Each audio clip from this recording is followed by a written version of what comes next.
Learning बहुत नहीं, बेहतर होनी चाहिए, ज्यादा नहीं, जानदार होनी चाहिए। सोन पापड़ी देखिए, सोन पापड़ी के 10 डब्बे एक तरफ और काजू कतली का एक डब्बा एक तरफ, 100 सुनार की पर एक लुहार की। वैसे ही आपकी सालों की पढ़ाई एक तरफ और ये 10 दिन की लर्निंग एक तरफ होगी। तोल के देखोगे ना तो दावा करता हूं टॉप 10 कॉलेजेस का एमबीए एक तरफ और 10 दिन के इस करिकुलम के आगे सब हल्का पड़ जाएगा। इतना तो दूंगा कि बुढ़ापे तक आपको काम आएगा। नमस्कार, विवेक बिंद्रा बोल रहा हूं, फाउंडर एंड सीईओ बड़ा बिजनेस.com। देश के लिए जो मिशन शुरू किया, स्वागत है आप सबका। मैं सबसे बड़े मिशन में 10 डे एमबीए के डे 2 में, आज दिन है दूसरा, लेकिन काम हर एक के आएगा। सबसे पहले कल का क्विक रिकैप दे देता हूं। 10 डे प्लान क्या चल रहा है मेरा। पहले दिन कल यानी कि हमने सीखा था how to start a startup. पूरी स्टार्टअप की हमने 100 दिन 1000 दिन की शुरुआती जर्नी को समझा था। अब जब आप स्टार्टअप करने उतर चुके हो, थोड़ा कस्टमर को और समझना है, मार्केट रिसर्च और प्रोडक्ट कैसे डेवलप करूं। कल सिखाऊंगा अब किस स्ट्रैटेजी के साथ बाजार जाऊं। चौथे दिन सिखाऊंगा उसको मार्केट कैसे करूं। पांचवें दिन सिखाऊंगा कैसे पर्सनैलिटी और कम्युनिकेशन को मजबूत करके सेल्स के लिए उतरूं। छठे दिन आप पूरा सेल्स सीख जाएंगे कि आप सेल्स करना है। सेल्स करके जब पैसा आने लगेगा, माल बिकने लगेगा, पैसा आने लगेगा, माल बिकने लगेगा, तो मैन पावर चाहिए। ऑर्गेनाइजेशन बड़ी करनी तो एचआर सिखाऊंगा कैसे मैन पावर बड़ी किया जाए। आठवें दिन उस ऑर्गेनाइजेशन, उस मैन पावर को प्रोडक्टिव कैसे बनाऊं। नौवें दिन अब सब प्रोडक्टिव हो गए, मैन पावर आ गई, मेरी सेल्स बढ़ गई, मार्केटिंग बढ़ गई, मेरी स्ट्रैटेजी ठीक चल रही है, तो अब बिजनेस ऑपरेशन एक्सपेंशन, अब मैं नया मार्केट में कैसे एंटर करूं। और फाइनली ये सब ठीक ठाक चलता रहा, इसके लिए एग्जीक्यूशन फ्रेमवर्क क्या होंगे। तो आज दूसरा दिन, आज के अध्याय एपिसोड नंबर 2 की शुरुआत जो कर रहा हूं मार्केट रिसर्च से। क्या है मार्केट रिसर्च, क्या होता है ये? सिंपल उदाहरण ले लेता हूं। जब यंग लड़के की शादी की उम्र होती है ना, या लड़की की शादी की उम्र होती है, तो इधर उधर से रिश्ते आने लगते हैं, पर उनमें से कोई एक रिश्ता समझ में आता है, जिसके साथ कुंडली मिल जाती है, मांगलिक है नहीं है, गुण मिल रहे हैं नहीं मिल रहे हैं। इधर उधर से फिर उसकी पूछताछ शुरू करते हैं। लड़का कैसा है, परिवार कैसा है, मोहल्ले में कैसा नाम है, खाता पीता तो नहीं है, गुंडागर्दी तो नहीं करता है, मोहल्ले में स्टेटस कैसा है उनका, आस पड़ोस से सारी इंफॉर्मेशन गैदर की जाती है। एक लाइन में यह है मार्केट रिसर्च। बिजनेस में भी यही होता है भाई, अगर मार्केट रिसर्च सही से करेगा तो कस्टमर सर्च नहीं करना पड़ेगा। मार्केट रिसर्च हो गई तो कस्टमर सर्च नहीं करनी पड़ेगी। मार्केट रिसर्च नहीं करी तो बेटा कस्टमर ही सर्च करते रह जाओगे। तो क्या होती है मार्केट रिसर्च? कस्टमर के बाइंग बिहेवियर को समझना, कस्टमर कैसे डिसीजन लेता है, इस पे कल थोड़ी सी बात करी थी। उसको करते कैसे हैं? कस्टमर के इंटरव्यू लेते हैं टारगेट मार्केट में, देखते हैं क्या चलेगा क्या नहीं चलेगा। जब कस्टमर के साथ टेस्ट करते हैं प्रोडक्ट, तो देखते हैं जो मैंने एज्यूम किया था वो कस्टमर ने अप्रूव किया कि डिसअप्रूव किया। जितनी अच्छी मार्केट को समझ जाओगे उतनी अनसर्टेनिटी खत्म हो जाएगी। सर्वे करो कस्टमर के साथ में। बिना मार्केट रिसर्च के जब बाजार में उतरते हो तो ऐसा है जैसे आप गाड़ी चला रहे हो आंखें बंद करके। ज्यादातर एंटरप्रेन्योर यही चीज स्किप करके अपने ट्रस्ट और अपने इंट्यूशन पे उतर जाते हैं। मेरा प्रोडक्ट, मैं मेरा करता हम इति मन्यते, अहंकार विमूढ़ आत्मा, यही गड़बड़ हो जाती है। जब अभिराज सिंह भाल ने अर्बन कंपनी शुरू करने से पहले उसने अपना पहला स्टार्टअप शुरू किया था सिनेमा बॉक्स। केवल इंट्यूशन पे किया था, अपनी गट फीलिंग पे किया था, फेल हो गया। फिर मार्केट को समझ के उन्होंने अर्बन क्लैब शुरू किया, जिसका नाम है आज अर्बन कंपनी। हमने भी जब बड़ा बिजनेस शुरू किया तो हमने देखा कि हिंदी में रिलेटेबल, अंडरस्टैंडेबल एंटरप्रेन्योर के लिए फिजिकल डिजिटल कंटेंट देना चाहिए। मार्केट रिसर्च क्यों चाहिए? तो ताकि यह समझ में आए क्या आपके प्रोडक्ट की जरूरत भी है कि नहीं है, कितने लोग आपके प्रोडक्ट खरीदेंगे, वो उनकी क्या उम्र है, कहां रहते हैं, क्या इनकम लेवल है, और क्या आपकी मार्केट सैचुरेटेड है, और ऐसी ऑफरिंग क्या बाजार में और भी मिल रही हैं, क्या उन ऑफरिंग के लिए कस्टमर कितना पे कर रहा है, क्या आने वाले समय में मेरे धंधे में कोई थ्रेट तो नहीं है, क्या टेक्नोलॉजी बदल रही है मेरे धंधे के अंदर, क्या कोई नई मार्केट खुलने वाली है, और जो मैं धंधा करने जा रहा हूं इस धंधे को बिल्ड करने के लिए जो मुझे मैन पावर चाहिए, जो स्किल चाहिए, वो अवेलेबल है कि नहीं है। जब ये चीजें समझते हो तो समझने के बाद अब क्या होता है, अब आपको यह समझना जरूरी है क्या जो आप लॉन्च करने जा रहे हो कस्टमर उसके लिए प्रीपे करने को तैयार है? नहीं दे रहा है, कोई बात नहीं। क्या छोटा डिपॉजिट दे सकता है? नहीं दे रहा है, चलो कोई बात नहीं। क्या एक चिट्ठी में लिख के दे सकता है जब आप प्रोडक्ट लॉन्च करोगे मैं खरीद लूंगा? चलो चिट्ठी भी नहीं दे रहा है, पैसा तो दूर की बात है, डिपॉजिट दूर की बात, चिट्ठी भी नहीं दे रहा है। चलो मुंह जबानी अग्री कर देता है कि आप प्रोडक्ट लॉन्च करो मैं खरीद लूंगा, मुंह जबानी भी नहीं अग्री करा, चाहिए चलो इतना ही बोल दे कम से कम। क्या जब आप लॉन्च करोगे अच्छा लगा तो ले लूंगा? अगर ये सब बातें अभी ना है तो उसका मतलब हो सकता है आप कोई गलती कर रहे हो। रिसर्च के बिना एसओपीज होते हैं। एक एग्जांपल से समझाता हूं। जब हनुमान जी भगवान राम का मैसेज लेकर के लंका पहुंचे सीता माता से मिलने के लिए, तो उन्होंने अपना काम तो किया लेकिन वहां पूरी रिसर्च करके आए थे। रावण की शक्ति का पूरा अनुमान लगाया था। पहले ऊपर से घूम के पूरा ज्योग्राफिकल लोकेशन देख लिया उन्होंने कि सोने की लंका कैसी है। सेकंड स्टेप में उन्होंने रावण की सेना में जो बड़े लीडर्स थे, मेघनाद, उसके साथ थोड़ा बहुत युद्ध करके शक्ति को भी परख लिया, एनालाइज कर लिया। तीसरे स्टेप में उन्होंने रावण को खुलेआम चुनौती देकर उसके रिएक्शंस को भी ऑब्जर्व कर लिया। तो हनुमान जी पूरी तैयारी करके आए थे। जब हनुमान वापस श्री राम से आकर के मिले तो उनको सारी strength, weakness, opportunity, threat point wise explain कर दिया और वो इन्फॉर्मेशन के प्रोज एंड कॉन्स के बेसिस पे अपनी स्ट्रैटेजी बनाई। आपको भी अगर अपने बिजनेस में विजय चाहिए तो हनुमान जी की तरह थोड़ा समझना पड़ेगा कितनी तरह की रिसर्च होती है। पहला ले लेते हैं प्राइमरी रिसर्च। प्राइमरी मतलब सीधा सीधा फर्स्ट हैंड कस्टमर से डायरेक्टली रूबरू होकर जानना, चाहे इंटरव्यू करके, ऑनलाइन या फिजिकली या फोन पे बात करके, कस्टमर के घर तक पहुंचना, देखना, उनको इंटरव्यू करना। लेगो का एग्जाम्पल देता हूं, आज बहुत सारी कहानियां, केस स्टडीज दूंगा आपको। लेगो क्या है? लेगो जानते हो, ब्रिक बनाने वाली छोटे छोटे बच्चों के खिलौनों की कंपनी होती है, बहुत चलती है। लेकिन लेगो के जो टॉयज होते हैं वो लड़के खरीदते हैं। गाड़ी बनाना, मकान बनाना, बिल्डिंग बनाना, वो सब लड़के खरीदते, लड़कियां नहीं खरीदती थी। तो लेगो परेशान था। लेगो गया मार्केट रिसर्च करने, लड़कियां क्यों नहीं खरीद रही भाई? उनके यहाँ 91% लड़के खरीद रहे, 9% लड़कियां खरीद रही हैं। तो उन्होंने 3,500 लड़कियों के साथ में रिसर्च किया और समझा उनकी हैबिट्स को, उनको क्वेश्चन किया, उनकी माओं को क्वेश्चन किया, बच्चों को क्वेश्चन किया, टीचर्स को क्वेश्चन किया और तब एक नया सीरीज लेकर के आए, फ्रेंड्स। ये फ्रेंड्स सीरीज वो लड़कियों के लिए लेकर के आए जिसमें pink, green, lemon, neon, fluorescent, vibrant colour के साथ में ब्रिक कलर हुआ करते थे पहले, ईंटों वाला कलर, वो हटा करके 45 female figurines, accessories, hair band, purse, ये सब लॉन्च किए उन्होंने। और क्या हुआ? 45% ऑडियंस इनकी लड़कियां बन गई, अचानक धंधा ग्रो कर गया। ये था प्राइमरी रिसर्च। इसके बाद होता सेकेंडरी रिसर्च। आप डायरेक्ट कस्टमर से नहीं पूछ रहे, लेकिन किताब, न्यूज़पेपर, गवर्नमेंट रिपोर्ट, कोई वेबसाइट पे, कोई डेटा, कोई टेलीफोन डायरेक्टरी से, कोई पब्लिक स्पीकर से, कोई बजट से, कोई प्रेस कॉन्फ्रेंस से, कोई ट्रेड एसोसिएशन से, कोई रिसर्च एसोसिएशन से, कोई फाइनेंशियल इंस्टीट्यूशन से, कोई बैंक से। यानी कि कस्टमर से बात नहीं हो रही, दूसरों से बात हो रही है। फिर तीसरा तरीका है, आप ये देखो कि ब्रांड एडवोकेसी चेक करो, कितने कस्टमर ऐसे हैं जो आपके ब्रांड को रेकमेंड कर रहे हैं। टोटल कस्टमर में से कितने कस्टमर रेकमेंड कर रहे हैं, कितने कस्टमर टोटल बाजार में से आपको सीरियस मानते हैं, उसको बोलते हैं ब्रांड अवेयरनेस। फिर है ब्रांड लॉयल्टी, कितने कस्टमर ऐसे हैं जो आपके साथ लंबे समय तक टिका रहना चाहते हैं। फिर है ब्रांड पेनिट्रेशन, के परसेंटेज ऑफ टारगेट मार्केट में आपको कितने लोग लेना चाहते हैं। मान लो 100 कस्टमर है, उनमें से आपका माल लेने वाले कितने हैं। फिर है ब्रांड परसेप्शन। ब्रांड परसेप्शन है क्या आप में क्या अलग देख रहा है कस्टमर के 100 को छोड़ के आपसे लेगा। फिर है ब्रांड वैल्यू। ब्रांड वैल्यू का मतलब है कि आपको एक्स्ट्रा पे करने को तैयार है कस्टमर। जैसे एप्पल है, एप्पल को बाकी सारे मोबाइल के मुकाबले आज कस्टमर एक्स्ट्रा पे करने को तैयार है, उसको बोलते हैं ब्रांड वैल्यू। तो ये मैं अलग अलग तरीके के मार्केट रिसर्च समझा रहा हूं आपको। ये पूरे के पूरे आज के एमबीए के सेकंड डे में आपको बहुत कुछ समझ में आएगा। इसको इजी भाषा में भी समझाता हूं। एक होता है कैंपेन की इफेक्टिवनेस। देखो 2005-6 में वॉलमार्ट ने बहुत बड़ी गलती कर दी थी। क्या गलती किया? वॉलमार्ट ने एक बड़ा डाउनटर्न फेस किया था कि फुटफॉल खत्म हो गया, लोग आना बंद कर दिए। तो उसका रीजन क्या था? उस वॉलमार्ट ने कैंपेन इफेक्टिवनेस में जो रिसर्च किया, उसने देखा कि उसने लिखा है एवरीडे लो प्राइस। एवरीडे लो प्राइस से गड़बड़ क्या हुई? लोग कहते हैं यार ये तो चीप है, बैड है, शेमफुल है। कैंपेन चेंज किया, सेव मनी लिव बेटर, वो थोड़ा रिस्पेक्टफुल हो गया। बड़ा फर्क आया। 2010 आते आते वॉलमार्ट वर्ल्ड की लार्जेस्ट पब्लिक कॉर्पोरेशन हो गई थी बाय रेवेन्यू, फोर्ब्स ग्लोबल ने बताया था ये। कस्टमर ने रिस्पॉन्ड इसलिए किया क्योंकि कस्टमर को अब विश्वास हो गया था ये मेरे गोल अचीव करने में मदद कर रहे हैं। और गोल क्या था? इकोनॉमिकल और रिस्पेक्टफुल फील कराना। अभी बस 4 पॉइंटर बताए हैं। खाली तो नहीं बैठे हो भाई लोग, नोट्स बना रहे हो कि नहीं बना रहे हो? क्योंकि सेशन एंड होते ही आपको टेस्ट देना है और 75% आएगा तो आप एमबीए सर्टिफाई होंगे। तो 5वां point, purchase path. Purchase path मतलब कि जो कस्टमर खरीद रहा है उसके पेन्स और गैप्स को खरीदते वक्त एक्सपीरियंस करो। परचेज पाथ को थोड़ी देर में दोबारा कवर करूंगा, जो उसके टच पॉइंट्स उसे कवर करूं। जब खरीद रहा है तो वो क्यों नहीं खरीद रहा है। एक आफ्टर शेव लोशन और परफ्यूम आया करता था ओल्ड स्पाइस का, आज से बहुत साल पहले।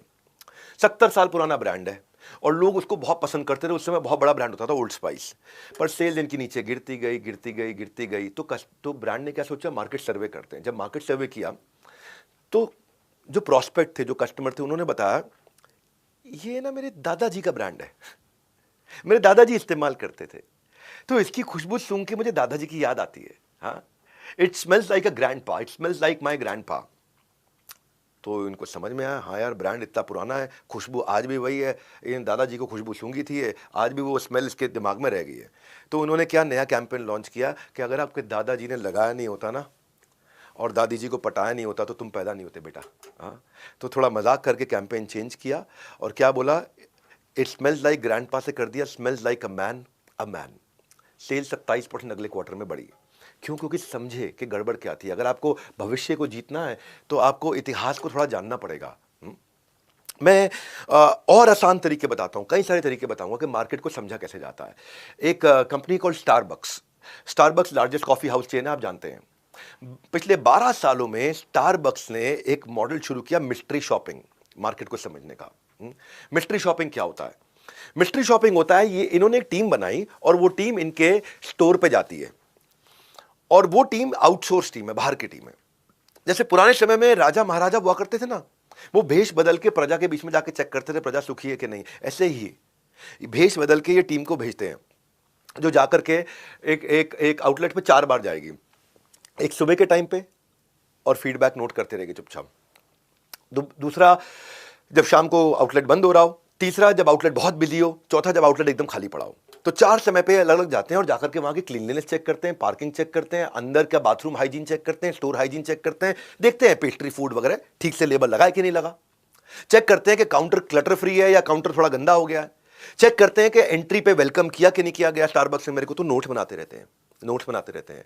एग्जिट पर निकलते वक्त देखते हैं कि भाई स्टारबक्स की टीम ने मुझे थैंक यू बोला कि नहीं बोला, ये खाली बैठा हुआ हूं मैं तो कोई आके ऑर्डर ले रहा नहीं ले रहा, ऑर्डर को रिफिल को पूछा कि नहीं पूछा, स्माइल कितना किया, मेरा नाम याद रह गया नहीं रह गया, कितने कर्टियस हेल्पफुल है, टर्न अराउंड टाइम चेक करते हैं, कितनी जल्दी ऑर्डर मेरा फुलफिल हो रहा है, स्टाफ का बिहेवियर चेक करते हैं। तो स्टारबक्स जो है ना, ये भी कहता है कि जो टीम है उसको बोलते हैं जब बहुत ज़्यादा भीड़ हो ना तो गलत क्रेडिट कार्ड पकड़ा देना, तो सामने वाला झुंझुलाएगा, नहीं झुंझुलाया तो एक काम करो, एक नॉन फंक्शनल डेबिट कार्ड दे दो। अब तीसरे में फिर कैश देना हो तो $1 का खर्चा हो या $2 का खर्चा हो तो $100 का नोट देना, देखो कैसे बिहेव करते हैं। नहीं, उसके बाद फिर फाइनली उनको सही अमाउंट दे देना, और उसके बाद देखो कि वो रिसीट यानी कि रसीद दे रहा है कि नहीं दे रहा। ये सारी चीजें चेक करते थे और उसके बेसिस पे कस्टमर एक्सपीरियंस इंप्रूव करते थे। क्यों? क्योंकि फीडबैक लेके, इसको बोलते हैं मार्केट रिसर्च। भैया मैनुअल जरूर खोल के रखना, फिर याद दिला रहा हूं, बार बार नहीं याद दिलाऊंगा। पीडीएफ से काम नहीं चलेगा, प्रिंट आउट लेके रखो हर बारी, हर एक सेक्शन पे प्रिंट आउट अपने सामने रखो, क्योंकि स्क्रीन पर आपको पेज नंबर डिस्प्ले होता जा रहा है और मैं अपनी स्पीड से बोलते जाऊंगा, फिर आप मिस कर जाओगे। बाद में मैनुअल के साथ आप अच्छा समझ जाओगे, वहीं पर आप अपना स्क्रिबलिंग करते रहोगे। फिर क्या है, एक होता है convenience over cost versus cost over convenience. कुछ कस्टमर है वो कॉस्ट से टेंशन नहीं, उनको कन्वीनियंस चाहिए। कुछ कस्टमर है अरे कन्वीनियंस दो ना दो भैया, पैसा कम लगना चाहिए। आपका कस्टमर कौन है उसका मार्केट रिसर्च करो। जैसे स्केचर जूता होता है, स्केचर जूता क्वालिटी में अच्छा नहीं है, अगर रनिंग करोगे स्केचर जूता पहन के ना, स्पोर्ट्स का जूता होता है, 5-6 हज़ार रुपए का जूता आता है और एवरेज 7 हज़ार रुपए का, वो फट जाता है जल्दी। वो जाना जाता है कंफर्ट के लिए, क्योंकि उसका जो सोल है अंदर, पतावा होता है जो अंदर, वो बहुत कंफर्टेबल होता है, मेमोरी फोम होती है उसमें। हाँ, तो वो क्या है, वहां पे कस्टमर इसलिए खरीदता है स्केचर क्योंकि कन्वीनियंट बहुत है, कॉस्टली को टेंशन नहीं लेता। दूसरी तरफ एक और उदाहरण देता हूं, सत्तू। सत्तू सुना है आपने, बिहार में प्रोटीन का बड़ा अच्छा ड्रिंक माना जाता है, एनर्जी का बड़ा अच्छा सोर्स माना जाता है। उसकी वो इतना महंगा नहीं होता, लेकिन बीच में कुछ स्टार्टअप आए, उन्होंने क्या किया, टेट्रा पैक में सत्तू 130-140 रुपए का डब्बा बेचना शुरू कर दिया। बिका ही नहीं, क्योंकि सत्तू खरीदने वाला कॉस्ट ओवर कन्वीनियंस देखता है। वो देखता है जो चीज़ 20 रुपए की है 120 रुपए में बेच रहा है। सत्तू पीने वाला ऑडियंस अलग है। तो कस्टमर को जब तक नहीं समझोगे आप, एक होता है फूड ओवर फीलिंग, एक होता है फीलिंग ओवर फूड। तो कस्टमर फूड के चक्कर में आया या फीलिंग के चक्कर में आया? जैसे बारबेक्यू नेशन जाओ तो आपके बर्थडे को सेलिब्रेट करते हैं सारे आकर के, मॉब फ्लैश डांस करते हैं खूब, वो फीलिंग के लिए लोग जाते हैं। खाना तो ठीक है वहां पे, लेकिन फीलिंग के लिए। लेकिन अब वैष्णो भोजनालय जाओ तो वहां पे ए रामू लगाए पराठा भैया क्या कर ले, हाँ, तो वो जो है वहां पे फूड इंपॉर्टेंट है, वो उनको फीलिंग वीलिंग नहीं है। वो कैसा भी है आकर के गमछा लेकर के क्या खाएंगे, बटर मसाला, ये मसाला वो मसाला सब बोलता है ना वो ऐसा। तो वो वहां पे ना ऑर्डर आपसे प्यार से नहीं भी लेगा, लेकिन तो भी जाते हैं, क्योंकि वो ऑडियंस अलग है। तो अपने कस्टमर को पहचानना है और ऐसे कन्वीनियंस क्रिएट करनी कि आप उसकी जिंदगी में नेसेसिटी बन जाओ। जहां कस्टमर पहले आता है वहां कस्टमर जीवन भर रह जाता है। कंज्यूमर बिहेवियर की एक और कहानी सुनाता हूं। लिस्टरीन नाम का प्रोडक्ट है, लिस्टरीन। डॉक्टर जोसेफ लॉरेंस ने डेवलप किया था 1879 में। लिस्टरीन, लिस्टरीन जिससे माउथ वॉश किया जाता है आज की डेट में। तो वेस्ट में इसको बहुत पॉपुलैरिटी मिली। क्यों वेस्ट में पॉपुलैरिटी मिली? क्योंकि जो डॉक्टर जोसेफ ये जानते थे कि यहां पे इस देश में kissing, lip to lip kissing बहुत चलता है। तो वहां पे किस करने से पहले इसको इस्तेमाल करने को ब्रांड किया गया, उनके देश में बहुत चल गया, बहुत चला। इंडिया में 1920s में आया, फेल हो गया, क्योंकि किस करना पब्लिक में, तो तब पहले की पिक्चरों में भी 2 फूल टकराते हुए दिखा दिया करते थे, है कि नहीं। वो ये गलत माना जाता था कि किसिंग से पहले आप इसको यूज करो, तो मतलब तो बाद में उन्होंने रीलॉन्च किया लिस्टरीन को। एक जर्म्स जो होते हैं, जो माउथ कॉजिंग, जिससे बैड ब्रेथ होता है, उसके क्योर के लिए इसको लॉन्च किया गया। हेलिटोसिस बोलते हैं इस बीमारी को। और जब तब लेकर के आए, आज भी लिस्ट्रीन को antiseptic treatment for bad breath की तरह यूज करते हैं। इसलिए नहीं कभी पोजीशन किया गया, भारत है ये, भारत में ये नहीं बोलेंगे कि आपको किसी लड़की को किस करना है तो पहले लिस्ट्रीन यूज करो ना, आज भी नहीं करते वो।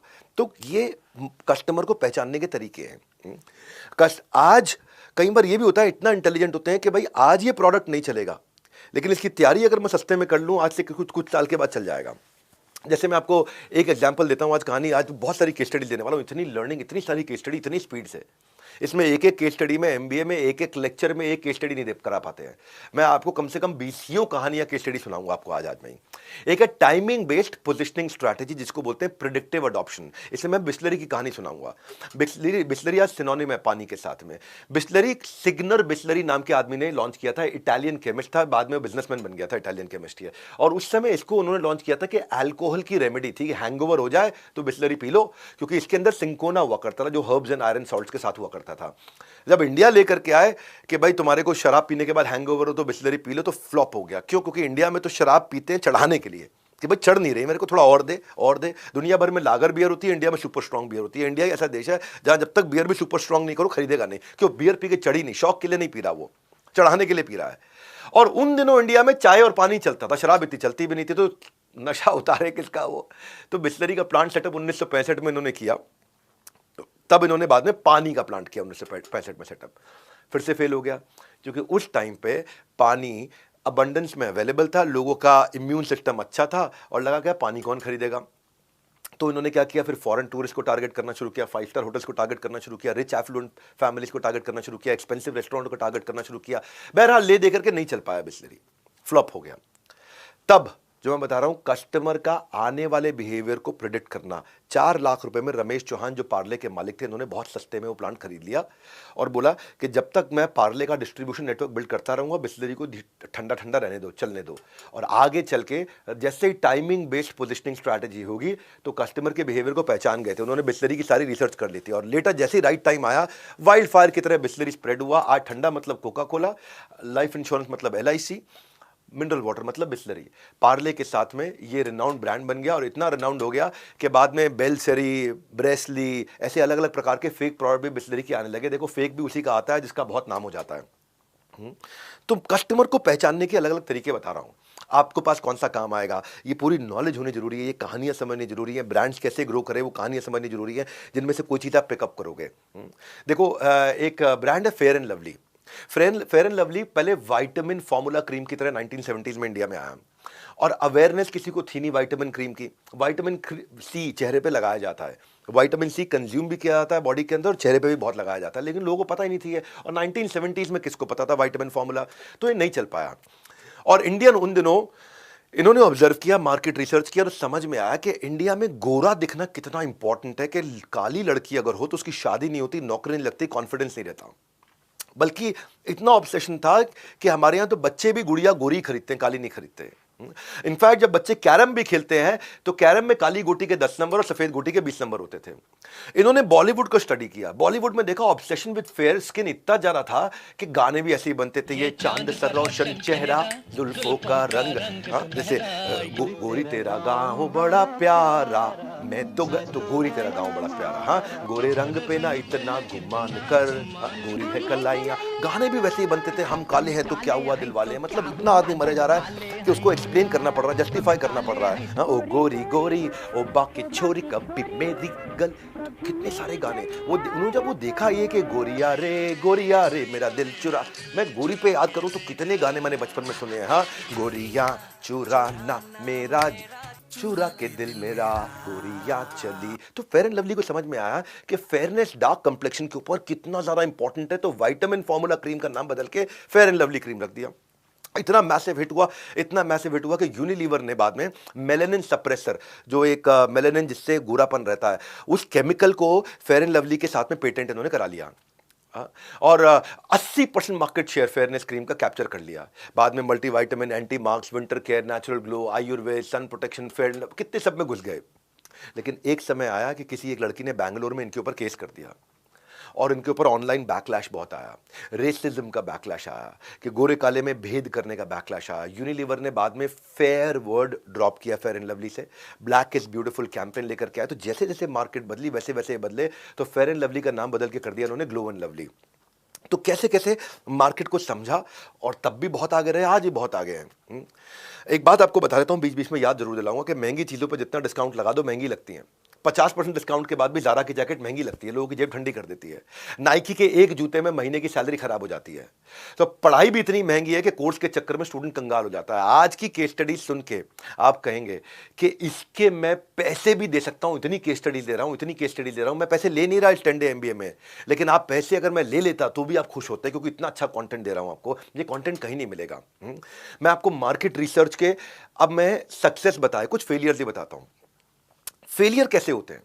देखो, अगर डिमांड अगरबत्ती की है और आप सप्लाई चाय पत्ती करोगे तो गड़बड़ हो जाएगी। अगर डिमांड बटर की है, आप सप्लाई मटर करोगे तो भी गलत हो जाएगा। अगर डिमांड पेंसिल की है, आप सप्लाई यूटेंसिल करोगे तो गलत हो जाएगा। कस्टमर डिमांड का रिप्लाई और आपका सप्लाई मैच होना चाहिए। कस्टमर की डिमांड का क्या रिप्लाई है और आपका क्या सप्लाई है। हाँ, अनुमान मत लगाओ, रिसर्च करो, अच्छे बच्चों की तरह बने रहना। अब बताऊंगा मार्केट रिसर्च के वो फेलियर जिससे कस्टमर के मूड को जो ठीक से नहीं समझ पाया बर्बाद हो गए। पहला एग्जांपल देता हूं मैकडॉनल्ड्स का। मैकडॉनल्ड्स ने अपनी आइडेंटिटी शिफ्ट कर दी गलती से।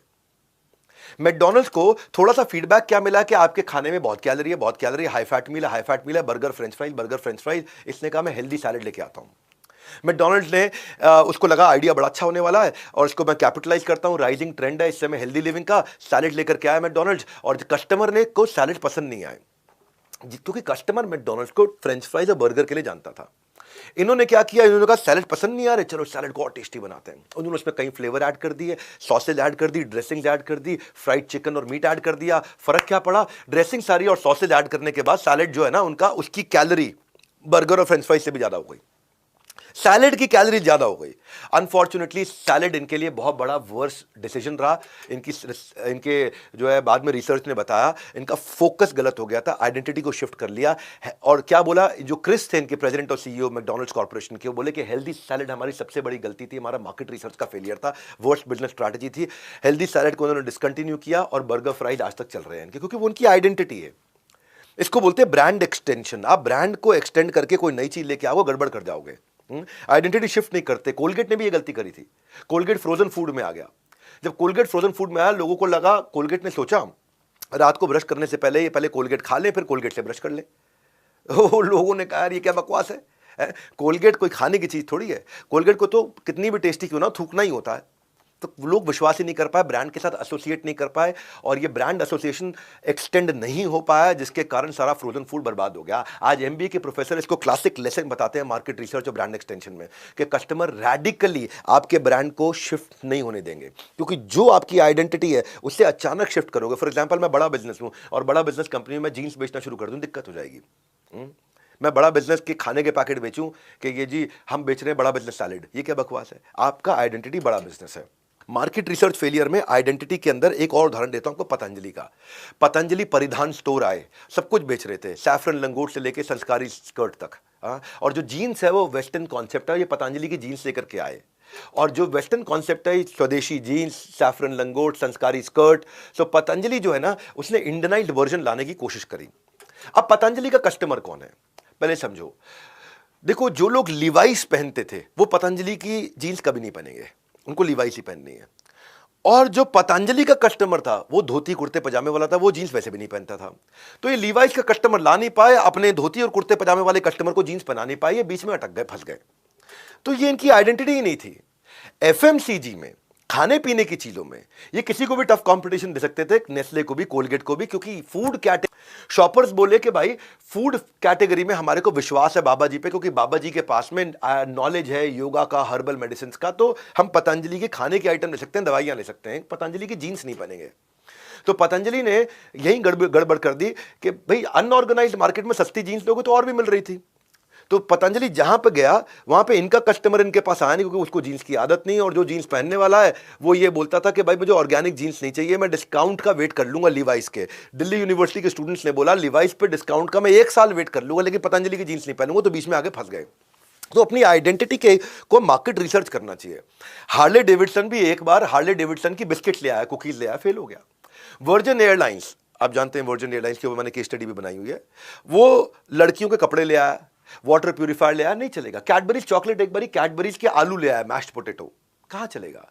लीवाइस जीन्स एक बार लीवाइस के सूट भी ले आया, कोट पैंट लीवाइस के। अब लीवाइस को जीन्स के लिए जानते हैं, कोट पैंट के लिए नहीं। इसीलिए मैगी नूडल्स का मैगी पास्ता नहीं चलेगा, सैमसोनाइट लगेज का सैमसोनाइट जैकेट नहीं चलता, चीटोस चीज बॉल्स का चीटोस लिप बाम नहीं चलता। ये कई सारे ऐसे ब्रांड हैं जिन्होंने गलतियां करी और इन गलतियों से आपको सीखने को मिलता है, और जिनको मैं क्रिस्प करके, मैं सैकड़ों हजारों दिनों की पढ़ाई को क्रिस्प करके 10 दिन में लेकर के आया हूं। मैं न सिर्फ वो बताता हूं जो करना जरूरी है, बल्कि वो भी बताता हूं जो नहीं करना चाहिए। जैसे आपको लास्ट तक बने रहना और कहीं नहीं जाना, क्योंकि आगे समझाऊंगा आपको मैं कस्टमर सेंट्रिसिटी। कस्टमर सेंट्रिसिटी क्या होती है?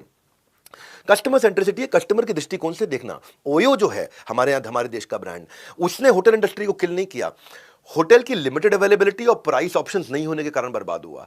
अमेज़न ने जाके रिटेलर्स को बर्बाद नहीं किया, रिटेलर्स ने कस्टमर सर्विस नहीं दी, इसलिए बर्बाद हुआ। इसको बोलते हैं कस्टमर सेंट्रिसिटी। उबर ने टैक्सी के धंधे खत्म नहीं किए, टैक्सी अवेलेबल नहीं थी, लिमिटेड टैक्सी थी, फेयर कंट्रोल करते थे, इसलिए हुआ। तो मार्केट रिसर्च को समझो पहले। जब आप प्रोडक्ट लॉन्च करने जाते हो तो मार्केट रिसर्च को समझते हो। मार्केट रिसर्च किया तो प्रोडक्ट लॉन्च करेंगे। जैसे क्या होता है कि जब मोबाइल में, मैं भी मोबाइल यूज करता हूं, नया वर्जन आता है, हम तुरंत फोन अपडेट पे लगा देते हैं, कोई नया फीचर मिस ना हो जाए, अरे भैया नया अपडेट ले लो। तो पीछे रह के कौन पछताना चाहता है? तो पहले शैम्पू को सिर्फ सैशे मिलते थे, डव ने उसमें कंडीशनर भी अटैच कर दिया, कुछ नया किया। पहले सिर्फ नॉर्मल ओट्स आते थे, अब उसमें वेजिटेबल्स भी ऐड कर दिए। और ये सिर्फ रिसर्च से ही पॉसिबल होता है, क्योंकि वो आपको अवेयर कराता है। इसीलिए डिसीजन गेस करके नहीं, रिसर्च करके लो। अब आपने रिसर्च किया, अब आप प्रोडक्ट डेवलप करने जा रहे हो। ये आपका दूसरा अध्याय आज का। प्रोडक्ट डेवलप कैसे करते हो? आप डिजाइन थिंकिंग के थ्रू करते हो। सो प्रोडक्ट को डेवलप करते हुए डिजाइन थिंकिंग की सोच ये एप्पल ने शुरू करी थी। डिजाइन थिंकिंग, हाँ, पहले उससे पहले आपको समझना पड़ेगा MVP, जो मैंने कल भी थोड़ा बताया था, MBVP, minimum business viable product, कल इसके बारे में थोड़ी सी बात करी थी कि जो मिनिमम वायबल बिजनेस प्रोडक्ट होता है, ये इसमें आपको ये चेक करना होता है। कैसे पता चलेगा कि मिनिमम वायबल है कि नहीं है? यानी मिनिमम वायबल का मतलब कम से कम ये कस्टमर को हमने ये देख लिया, ये वायबिलिटी आएगी कि नहीं आएगी। वो इससे पता चलेगा कस्टमर इसको बार बार खरीदने को तैयार है, यूज करने को, रिपीट कर करके यूज करने को तैयार है। उसका डेटा कलेक्ट करना होता है कि कस्टमर्स को इस्तेमाल करते हुए कितना एंगेज हो रहा है, जो भी चीज आपने लॉन्च करी कितना एंगेज हो रहा है, क्या वो आपके प्रोडक्ट की एडवोकेसी मतलब वकालत करने को तैयार है सड़क पे। तो वो डेटा कलेक्ट करना है और उससे आपको ट्रेंड मिलने शुरू हो जाएंगे, ताकि आप इसको आगे लेके जा सके। एक ही तरीका है, सबसे ज्यादा तेज सीखो तभी सबसे ज्यादा आगे बढ़ोगे। तो वो डेटा से सीखोगे कि कस्टमर क्या कह रहा है। गलतियां जो करी है, गलतियों से नातेदारी नहीं, उसको सुधार करके समझदारी है सही। आप कहो कोई आसान तरीका बताओ, मैं आपको 8 चीजें बताता हूं फटाफट से कि कस्टमर्स का डेटा मिनिमम वायबल प्रोडक्ट कैसे लोगे। पहला, एग्जिस्टिंग डेटा जो है उसको एक बार पढ़ लो। दूसरा, जो लोग बेच रहे हैं, आपके एम्प्लॉयज, इंटरनल स्टेक होल्डर, उनको इंटरव्यू करो कि बेचते वक्त उन्हें क्या एक्सपीरियंस आ रहा है। तीसरा, जब कस्टमर खरीद रहा हो और खरीद के यूज करते वक्त उसे कोई पेन या गैप आ रहा है। चौथा, कस्टमर के जितने टच पॉइंट्स हैं खरीदते वक्त, जितने भी टच पॉइंट है, टच पॉइंट क्या होते हैं? खरीदते वक्त आपके बारे में, ब्रांड के बारे में देखता है, सर्विस के बारे में देखता है, आपकी एड्स देखता है, सब कुछ देखता है। पांचवा, कस्टमर के हो सके तो घर जाकर के मिलो जब वो यूज कर रहा है उन दिनों। छठा, आप इंटरव्यू कर लो 10, 12, 15 कस्टमर्स के इकट्ठे। सातवां, कंपटीशन को एनालाइज कर लो। आठवां, फीडबैक फॉर्म्स लो। फीडबैक फॉर्म्स कैसे लोगे? फीडबैक लोगे आप यूजर की रेटिंग से ले सकते हो, यूजर के एंगेजमेंट से, ऐप कितनी डाउनलोड हो रही है, रिटेंशन, रीपरचेज कैसा है, जितने यूजर हैं उनमें से कितने यूजर एक्टिव हैं। जैसे मान लो आपके पास में 10,000 कस्टमर है, 10,000 में से एक्टिव कस्टमर कितने हैं जो बार बार आते हैं, उसमें से पेइंग कस्टमर कितने हैं, और एवरेज रेवेन्यू कस्टमर कितना आ रहा है। ये सब जब आप डेटा चेक करते हो ना, मैं भी इसको अपनी ऑर्गेनाइजेशन में भी किया। मैंने एक BB कोच लॉन्च किया था, बड़ा बिजनेस कोच, जिसमें आज डॉक्टर विवेक बिंद्रा लॉन्च किया था। तो कस्टमर के लिए मैंने और वैल्यू क्रिएट किया, क्योंकि कस्टमर ने मुझे फीडबैक दिए कि हम बिजनेस प्रॉब्लम की एक्यूरेट सोल्यूशन दे फिंगर टिप्स पे। तो मैंने क्या चीजें ऐड करी, जैसे मैंने अपने आज डॉक्टर विवेक बिंद्रा को और कॉन्वर्सेशनल बना दिया। अगर आप ठीक से सवाल नहीं पूछ पा रहे तो मैं आपसे सवाल पूछ लूंगा। मैंने उसको मल्टी लैंग्वेज कर दिया, और अब धीरे धीरे क्या कर रहा हूं, मैं उसको स्पीच टू टेक्स्ट कर रहा हूं कि आप लिख नहीं पा रहे तो आप ऑडियो में बोल दो, अपने आप टेक्स्ट में कन्वर्ट हो जाएगा। तो ये मेरा एक वायबल प्रोडक्ट बना, मिनिमम वायबल प्रोडक्ट बना। आज वो मैंडेटरी प्रोडक्ट बन गया है। कहानी को और आगे बढ़ाते हैं डिजाइन थिंकिंग की तरफ। डिजाइन थिंकिंग मैंने बताया था एप्पल ने शुरू किया था। जैसे स्वेटर में हुडी जोड़ दिया ताकि एक्स्ट्रा कैप ना खरीदनी पड़े। जैसे फूड आउटलेट्स ने माइक्रोवेव कंटेनर के अंदर खाना डिलीवर करना शुरू कर दिया ताकि खाना गर्म का गर्म मिल जाए, आपको एक्स्ट्रा तकलीफ ना लेनी पड़े। जैसे डिजाइन में कस्टमर की कन्वीनियंस का जब गुण होगा तो डिमांड 2 गुना होगा, आपका डिमांड बढ़ जाएगा। तो डिजाइन थिंकिंग मतलब एम्पैथी के साथ सोचना। एम्पैथी के साथ समझना डिजाइन थिंकिंग को। जो स्टीव जॉब्स कहते थे डिजाइन ये नहीं है कि क्या दिख रहा है, डिजाइन का मतलब है काम कैसे करता है प्रोडक्ट, काम कैसे करता है प्रोडक्ट है क्या। कई लोग डिजाइन को खाली डिजाइन समझते हैं, बाहरी डिजाइन। तो डिजाइन के लिए सबसे पहले, डिजाइन थिंकिंग के लिए एकदम बिगिनर माइंडसेट से शुरू करो। एकदम ऐसे सोचो जैसे मुझे कुछ नहीं आता। तो उसमें अपने आप से सवाल करो, अजम्पशंस के साथ मत चलो, खूब सवाल करो। सवाल करने का तरीका क्या है, इसको बोलते हैं why why analysis. Why why why why, जितना वाई वाई एनालिसिस, ये क्यों हुआ, ये क्यों हुआ, ये क्यों हुआ, इसका वाई, वेयर, हु, व्हेन, ये सब जब चीजें अपने आप से सवाल करना शुरू करोगे तो समझोगे कस्टमर का बर्निंग प्रॉब्लम क्या है और उसको कैसे सॉल्व करूं कि कस्टमर मेरे बिना ना सॉल्व कर पाए कभी भी। तो ये आप प्रॉब्लम जब तक पूरी तरह एस्टैब्लिश नहीं होगी बात बनेगी नहीं। फोकस यूजर रहना चाहिए आपका, यूजर को सेंटर में रखना है, कस्टमर को सेंटर में रखना है। तो फिर से बताता हूं आपको, इस चैप्टर का लेसन क्या है, वाई वाई। जितना जरा पूछोगे ये क्यों क्यों क्यों क्यों क्यों क्यों, तो एक्चुअली कारण के पीछे का कारण, रीजन के पीछे का रीजन। एग्जाम्पल से समझाता हूं आपको, बिना एग्जाम्पल के बाद समझाने में मजा नहीं आएगा। जैसे हमने सोचा कि हम यंगस्टर्स के लिए, लड़कियों के लिए कोई फूड प्रोडक्ट, फूड रेंज बनाना चाहते हैं, पर पहले हमने जाके देखा उनकी लाइफ कैसी है। तो हमने क्या देखा, एक लड़की को लिया तो वो हेल्दी खाना नहीं खा रही। तो आपका सवाल होना चाहिए भाई हेल्दी खाना क्यों नहीं खा रही। तो जवाब में क्या पता चला, क्योंकि वो टेक अवे से मंगाती है, रेस्टोरेंट से मंगाती है। अब आपका अगला सवाल क्या होना चाहिए, रेस्टोरेंट से क्यों मंगाती है भाई, फिर से भाई, रेस्टोरेंट से क्यों मंगाती है, क्योंकि उसका फ्रिज और कबर्ड खाली पड़ा हुआ है, उसके पास खाने को है ही नहीं घर पे, इसलिए रेस्टोरेंट से मंगाती है। तो अगला सवाल क्या आना चाहिए, उसका फ्रिज और कबर्ड खाली क्यों है, वाई। ओहो, उसका फ्रिज और कबर्ड खाली इसलिए है क्योंकि वो ग्रोसरी की शॉपिंग के लिए जा नहीं पा रही है। तो अगला सवाल क्या होना चाहिए, ग्रोसरी की शॉपिंग के लिए क्यों नहीं जा रही है। तो पता चला कि ग्रोसरी की शॉपिंग के लिए इसलिए नहीं जा रही क्योंकि उसके पास सुपरमार्केट जाने का टाइम ही नहीं है। तो अगला सवाल क्या होना चाहिए, सुपरमार्केट पे जाने का टाइम क्यों नहीं है। तो जवाब आया क्योंकि उसके वर्क आवर्स बहुत लंबे हैं। तो ओ, जब आपने 4, 5, 6 बार वाई वाई किया तो रूट कॉज समझ में आया, लैक ऑफ टाइम। तो सोल्यूशन क्या होगा, एफिशिएंसी एंड कन्वीनियंस। तो अब प्रोडक्ट लॉन्च करेंगे हम। तो फाइनल स्टेटमेंट क्या होगा, working professional needs quick convenient solution for eating healthy. तो सोल्यूशन निकल कर क्या आया, इसको बोलते हैं वाई वाई। जितना जरा सवाल करोगे, कस्टमर एम्पैथी उतनी समझ पाओगे। ये लगे रहना मेरे साथ में। आज का सेशन थोड़ा 1.5 घंटे से लंबा लूंगा क्योंकि आज मैं स्टोरीज ज्यादा दे रहा हूं, इसलिए आपको कह रहा हूं भागने में नुकसान है, भाग लेने में, भाग लेना मतलब पार्टिसिपेट करना, और भाग जाना, भाग लेने में बहुत फायदा है आपका। कर रहा हूं मैं आपके फायदे की बात, सीख लिया, सुधर जाएंगे सारे हालात। तो जब ये वाई वाई एनालिसिस कर रहे हो तो सोल्यूशन पे आइडिएट करो, ब्रेनस्टॉर्म करो टीम के साथ, क्या सोल्यूशन होना चाहिए, अकेले मत करो। Best worst idea contest run कर दो अपनी टीम में। स्टोरी बोर्डिंग करो, पूरी स्टोरी बोर्डिंग करो, कस्टमर ऐसे खरीदेगा, ऐसे यूज करेगा, ऐसे इस्तेमाल करेगा, उसको ये मजा आएगा, ये नुकसान होगा, ये फायदा होगा। अपनी अजम्पशंस को सवाल करो, अपनी अजम्पशंस को क्वेश्चन करो। जो आपने अज्यूम किया है ये लॉन्च करूंगा, उसको भी सवाल करो, उसको भी खूब सवाल उठाओ, उसके ऊपर भी देखो कि where can I go wrong, मैं कहां गलती कर सकता हूं, कस्टमर को सेंटर में रख के। तो जब आप प्रोटोटाइप बना लोगे ना, फिर उसके बाद छोटे से कस्टमर बेस के साथ या अपनी टीम के साथ उसको शेयर करो। ये एक्सपेरिमेंटल फेज है आपका। हाँ, हो सकता है एक्सेप्ट हो सकता है रिजेक्ट हो सकता है इंप्रूव करना, हो सकता है री एग्जामिन करना हो। तो ये गाइडलाइंस हैं आपके लिए लेकिन ये नहीं है कि बैठे रह जाऊं, शुरू कर दो बनाना। परफेक्ट टाइम का वेट मत करो, पहला प्रोडक्ट फाइनल प्रोडक्ट नहीं होता। Don't spend too much time, बस यूजर को माइंड में रख के बनाना शुरू करो, इंप्रूव करते जाओ, बनाना शुरू करो, इंप्रूव करते जाओ, टेस्ट करो, बनाना शुरू करो, इंप्रूव करते जाओ, अपने प्रोटोटाइप को टेस्ट करो, बनाना शुरू करो, इंप्रूव करते जाओ। कस्टमर को सेंटर में रखो, आपको इश्यूज मिलते जाएंगे और फाइनल प्रोडक्ट इंप्रूव होता रहेगा। आपके लिए सबसे इंपॉर्टेंट चीज अभी के लिए यह है कि मुझे मालूम है 1.5-2 घंटा बैठना आसान नहीं होता है। आप चकदे में शाहरुख खान ने 70 मिनट मांगे थे, मैं आपसे 10 दिन मांग रहा हूं, और 10 दिन की लर्निंग एक तरफ है और आपकी पूरी 1 जन्म की लर्निंग या 10 जन्म की लर्निंग कह दूंगा एक तरफ है। हाँ, तो जब आप बनाते हो, जब आप ये डिजाइन थिंकिंग करते हो, मैं आपको एक इससे कोई स्टोरी सुनाता हूं। आपको एयरबीएनबी की कहानी से शुरू करता हूं। एयरबीएनबी क्या है आपको पता है, हमारे जैसे ओयो है, थोड़ा सा डिफरेंट मॉडल है पर सिमिलर चीज है। बिगेस्ट ऑनलाइन रेंटल है, होम का, होटल का, अपार्टमेंट्स का, home stay across the world सबसे ज्यादा बेचता है। तो जब ये शुरू हुआ ना एयरबीएनबी, इनकी वेबसाइट पर ट्रैफिक आता था, लोग आते थे, पर इन कन्वर्ट नहीं होते थे, कन्वर्जन नहीं होता था, लोग इनके प्रोडक्ट सर्विसेज को यूज नहीं करते थे। तो उन्होंने जब स्टडी किया तो समझ में आया कि कॉमन पैटर्न है कि जो पिक्चर्स अपलोड करी हुई स्मार्टफोन से खींच के घरों के लोगों ने पिक्चर अपलोड की है कि भाई हम किराए पे अपना घर चढ़ा रहे हैं, आ जाओ। अब वो फोटो के अंदर क्वालिटी और नीटनेस आती नहीं थी क्योंकि मोबाइल से खरीदा हुआ था और पूरा घर दिखाया नहीं हुआ था। और लोगों को आइडिया नहीं पता चलता था मैंने रुकना कहाँ पे, रहना कहाँ है, बेडरूम कहाँ है, ड्राइंग रूम कहाँ है, बैल्कनी कहाँ है, वॉशरूम कैसा है। क्योंकि थोड़ी बहुत पिक्चर डालते थे मोबाइल से खींच के और लोग, ट्रैफिक आता था वेबसाइट पे, लेकिन कमरे किराए पे चढ़ते नहीं थे, बुकिंग होती नहीं थी।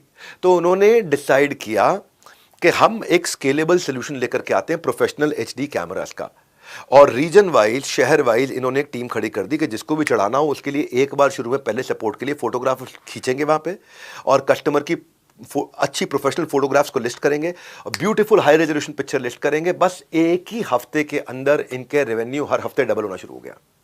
क्यों? क्योंकि अंदर घुसे थे, है ना, अंदर घुसे। नहीं तो क्या करते गलती, और ऐड लगाते और ट्रैफिक आता, फिर कन्वर्ट नहीं होता, और ऐड लगाते और ट्रैफिक आता, कन्वर्ट नहीं होता, बहुत नुकसान में चले जाते हैं।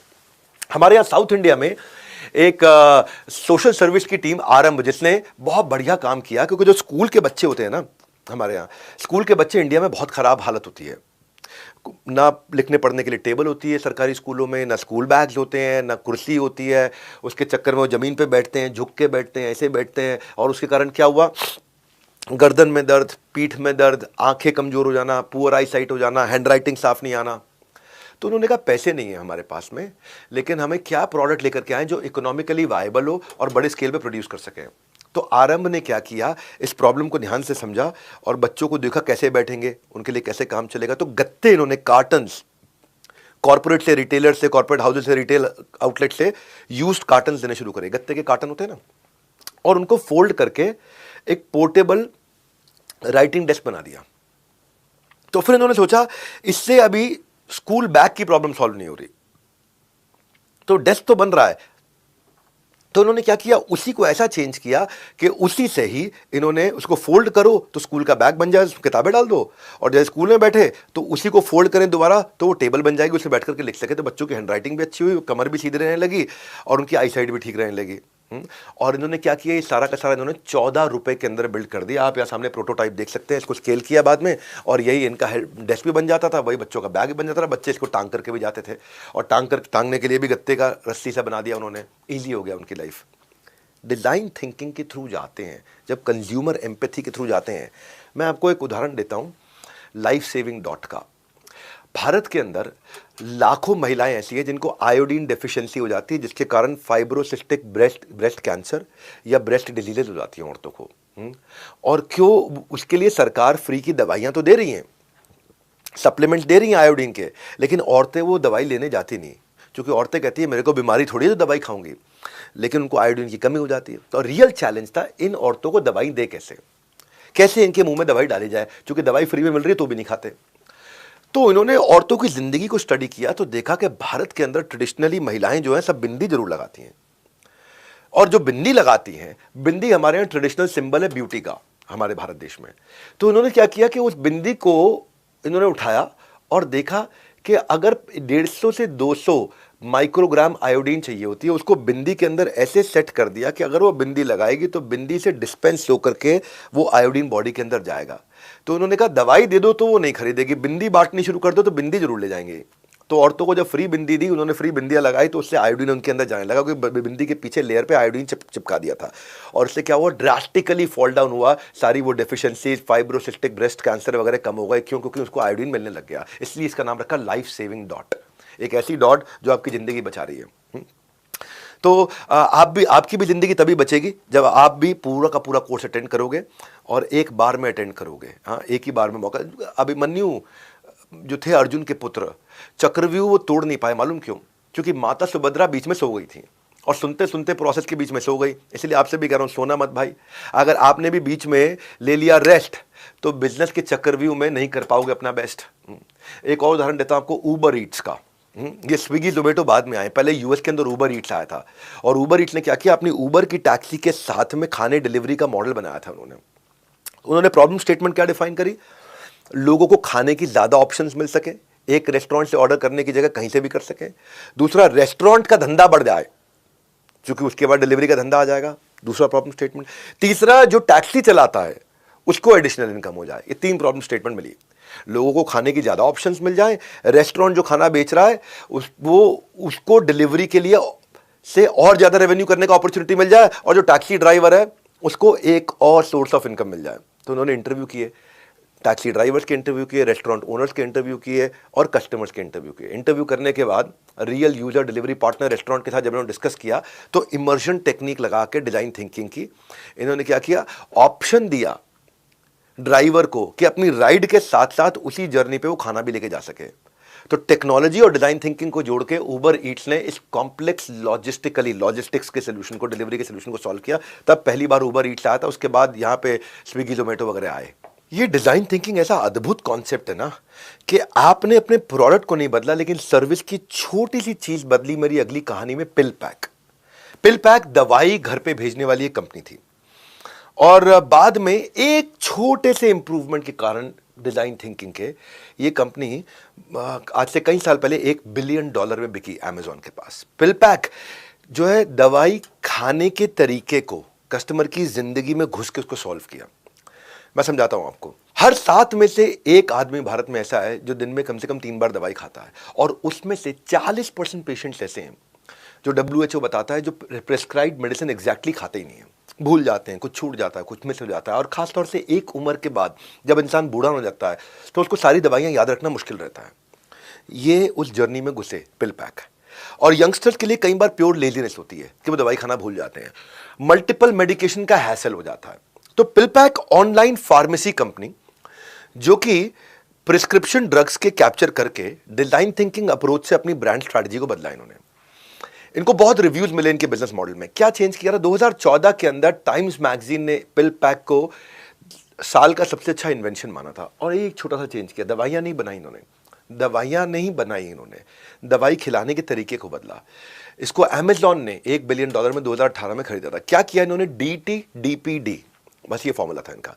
DTDPD यानी कि एक छोटा सा पैकेट बनाएंगे और उस छोटे छोटे बहुत सारे पैकेट बनाएंगे और उस पैकेट के अंदर टोटल मिला के 5 चीजें लिखेंगे।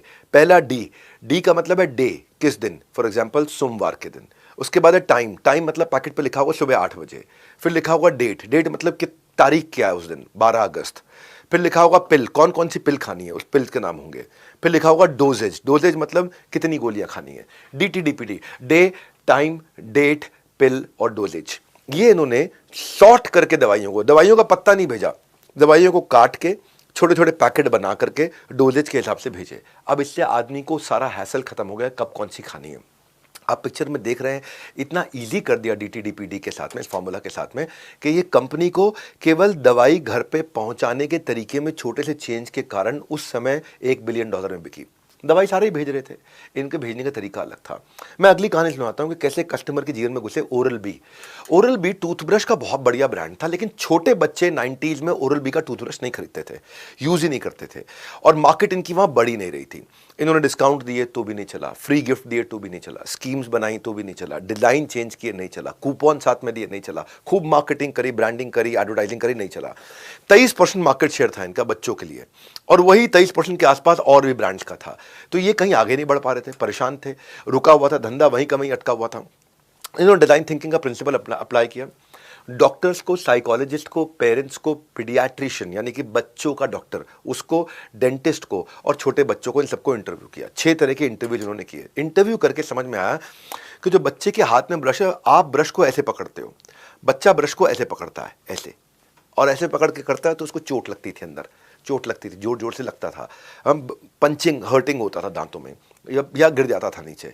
इन्होंने क्या किया, उस ब्रश को छोटा किया, ग्रिप को मोटा किया, कलरफुल किया।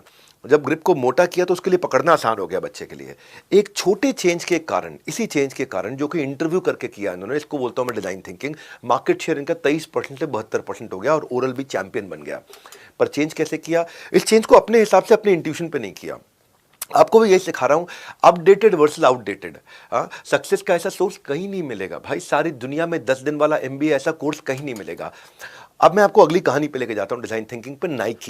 नाइकी ने क्या किया, दुनिया भर में नाइकी का डंका चल रहा था, खूब डंका बोल रहा था, पर नाइकी ने एक क्या चेंज लेकर के आया, ट्रांसपेरेंट शूज लेके आया, ट्रांसपेरेंट पैनल, जिससे अगर किसी को अपनी सॉक्स का दिखावा करना है कि कौन से ब्रांड के अंदर नाइकी की सॉक्स पहनी है तो वो भी दिखाई पड़ सके। तो पूरा जूता ट्रांसपेरेंट था नाइकी का, और वो US में धीरे धीरे फैशन स्टेटमेंट बन गया कि लोगों ने ट्रांसपेरेंट जूते पहनने शुरू कर दिए जिसमें अंदर पैर और अंदर सॉक्स साफ दिखाई पड़ रही थी।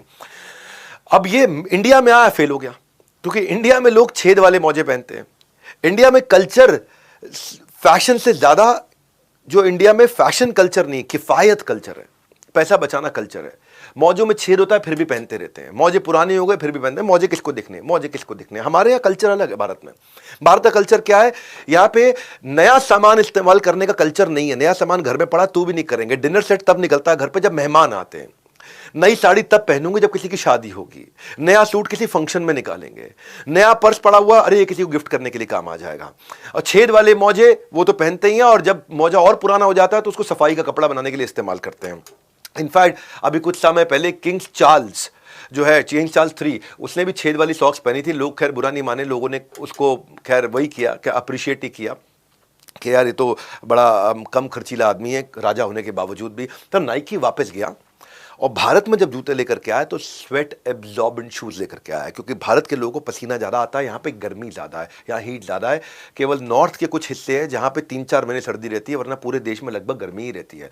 तो उन्होंने स्वेट एब्जॉर्बेंट शूज लेकर के आए। ये क्यों लेकर के आए, कैसे लेकर के आए, इसी को बोलते हैं हम लोग डिज़ाइन थिंकिंग। तो हमने आज के इन अध्यायों में ये समझा कि अब प्रोडक्ट डेवलप कर लिया, प्रोडक्ट डेवलप करने के हमने काफ़ी तैयारी कर ली, तो अब क्या कैटेगरी ठीक है कि नहीं है। कैटेगरी मैनेजमेंट, कैटमैन स्ट्रैटेजी, मेरा तीसरा अध्याय आज का। कैटेगरी मैनेजमेंट को बोलते हैं कैटमैन। देखो, छुट्टियों में जब नानी के घर जाते थे आप कभी, या दादी के घर जाते, तो क्या होता था, दादी की तो खैर अपने यहाँ रहती है, नानी के घर जाते थे तो सारे कजन एक कमरे में सोते थे और मम्मी, सारी की सारी मम्मियाँ एक कमरे में सोती थी। रेस्टोरेंट खाने जाओ तो भी यही होता है, वेज वाले सारे एक तरफ हो जाते हैं, नॉन वेज वाले एक तरफ होते हैं। इसको बोलते हैं category, category management. Shopping mall में भी यही होता है, फ्रेश अराइवल अलग जगह पड़ा होता है, डिस्काउंट वाला अलग जगह पड़ा होता है। तो आपको भी अपने प्रोडक्ट की कैटेगरी बनानी है। सब हॉच पॉच ना हो, इसीलिए कैटेगराइज कर देते हैं ताकि मेमोराइज करने में आसानी हो सेलर और बायर को भी। ठीक से बांटोगे नहीं तो फिर मिलेगा नहीं ढंग से। तो कैटेगरी मैनेजमेंट में बेसिकली मैं आपको आज 12 पॉइंट बताने वाला हूं। 12 पॉइंट जिससे आप कैटेगरी डिसाइड करोगे कि इस कैटेगरी में मुझे जाना है कि नहीं जाना। तो पहला पॉइंट, जो प्रोडक्ट आपने डिजाइन थिंकिंग से प्लान किया, क्या आपके रेवेन्यू को, टॉप लाइन को एग्रेसिवली कंट्रीब्यूट करेगा, क्या ये बहुत तेज बिकेगा। दूसरा, अगर हां तो क्या ये आपके प्रॉफिटेबिलिटी को कंट्रीब्यूट करेगा, यानी कि इसमें मार्जिन बच रहा है कि नहीं बच रहा। अगर हां।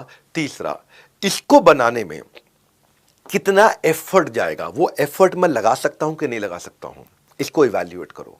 भाई साहब, ये प्रैक्टिकल एमबीए करा रहा हूं मैं, इतनी प्रैक्टिकल एमबीए करा रहा हूं, कोई इस तरह के सवाल नहीं देगा आपको। साथ में मैनुअल दिया है, आप इस मैनुअल का जिंदगी भर इस्तेमाल करोगे, इसको टिक करोगे साथ में मैनुअल में। चौथा, ये जो सब कैटेगरी आप बनाने जा रहे हो, जो नया प्रोडक्ट आप ऐड करने जा रहे हो, ये क्या इसका ये लो क्वालिटी प्रोडक्ट तो नहीं है। ऐसा ना हो कि आपने ये लॉन्च किया, इसके चक्कर में आपके बाकी माल भी बिकने बंद हो जाएं। ये भी हो सकता है कि ये आपने लॉन्च किया और ये इतना खराब निकला, सब क्वालिटी का निकला, लो क्वालिटी, सब स्टैंडर्ड निकला, कि इससे आपका ब्रांड इतना ओवरऑल खराब होगा कि बाकी सामान भी लोगों ने खरीदना बंद कर दिया।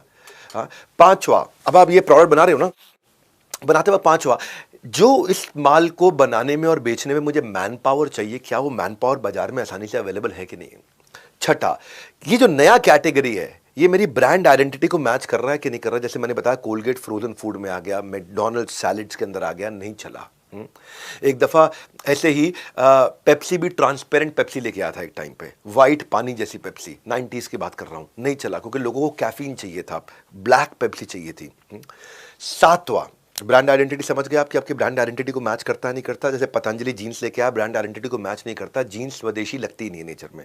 सातवां, ये जो नया प्रोडक्ट लेकर के आ रहे हैं, ये आपकी आइडेंटिटी को मैग्नीफाई कर रहा है, ग्लोरीफाई कर रहा है, एम्पलीफाई कर रहा है, आपकी आइडेंटिटी को बढ़ा रहा है या आपकी आइडेंटिटी को खराब कर रहा है।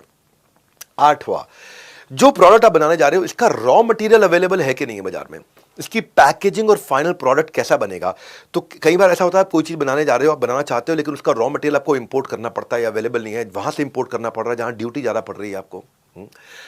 अब इसके बाद आता है नौवा है कि क्या ये प्रोडक्ट जो बनाने जा रहे हो सीजनल है कि पूरा साल चलेगा। ये सवाल बहुत वैल्यूएबल सवाल है। इन सवालों को, मैं कोई गैस नहीं दे रहा, रियल कंटेंट दे रहा हूं, कुछ हवाई बातें नहीं कर रहा हूं। इन सवालों का उत्तर दोगे ना, बिजनेस में कहां से कहां पहुंच जाओगे भाई साहब। ये एमबीए से जे करवाएगा पूरे देश में। अब 10वां, इस प्रोडक्ट का टोटल मार्केट साइज कितना है वो कैलकुलेट करो। इस प्रोडक्ट को खरीदने वाले ऐसे तो नहीं है कि मछली को पकड़ने वाली जाली बनाने वाली कंपनी का रॉ मटेरियल दूंगा मैं, मछली को पकड़ने वाली जाली बनाने के लिए जो रॉ मटेरियल सप्लाई करूंगा उसका मार्केट साइज थोड़ा छोटा हो जाएगा। अब वो देखना मार्केट साइज कैसा है। जैसे हेल्थ की इंडस्ट्री है, उससे मार्केट साइज बहुत बड़ा है।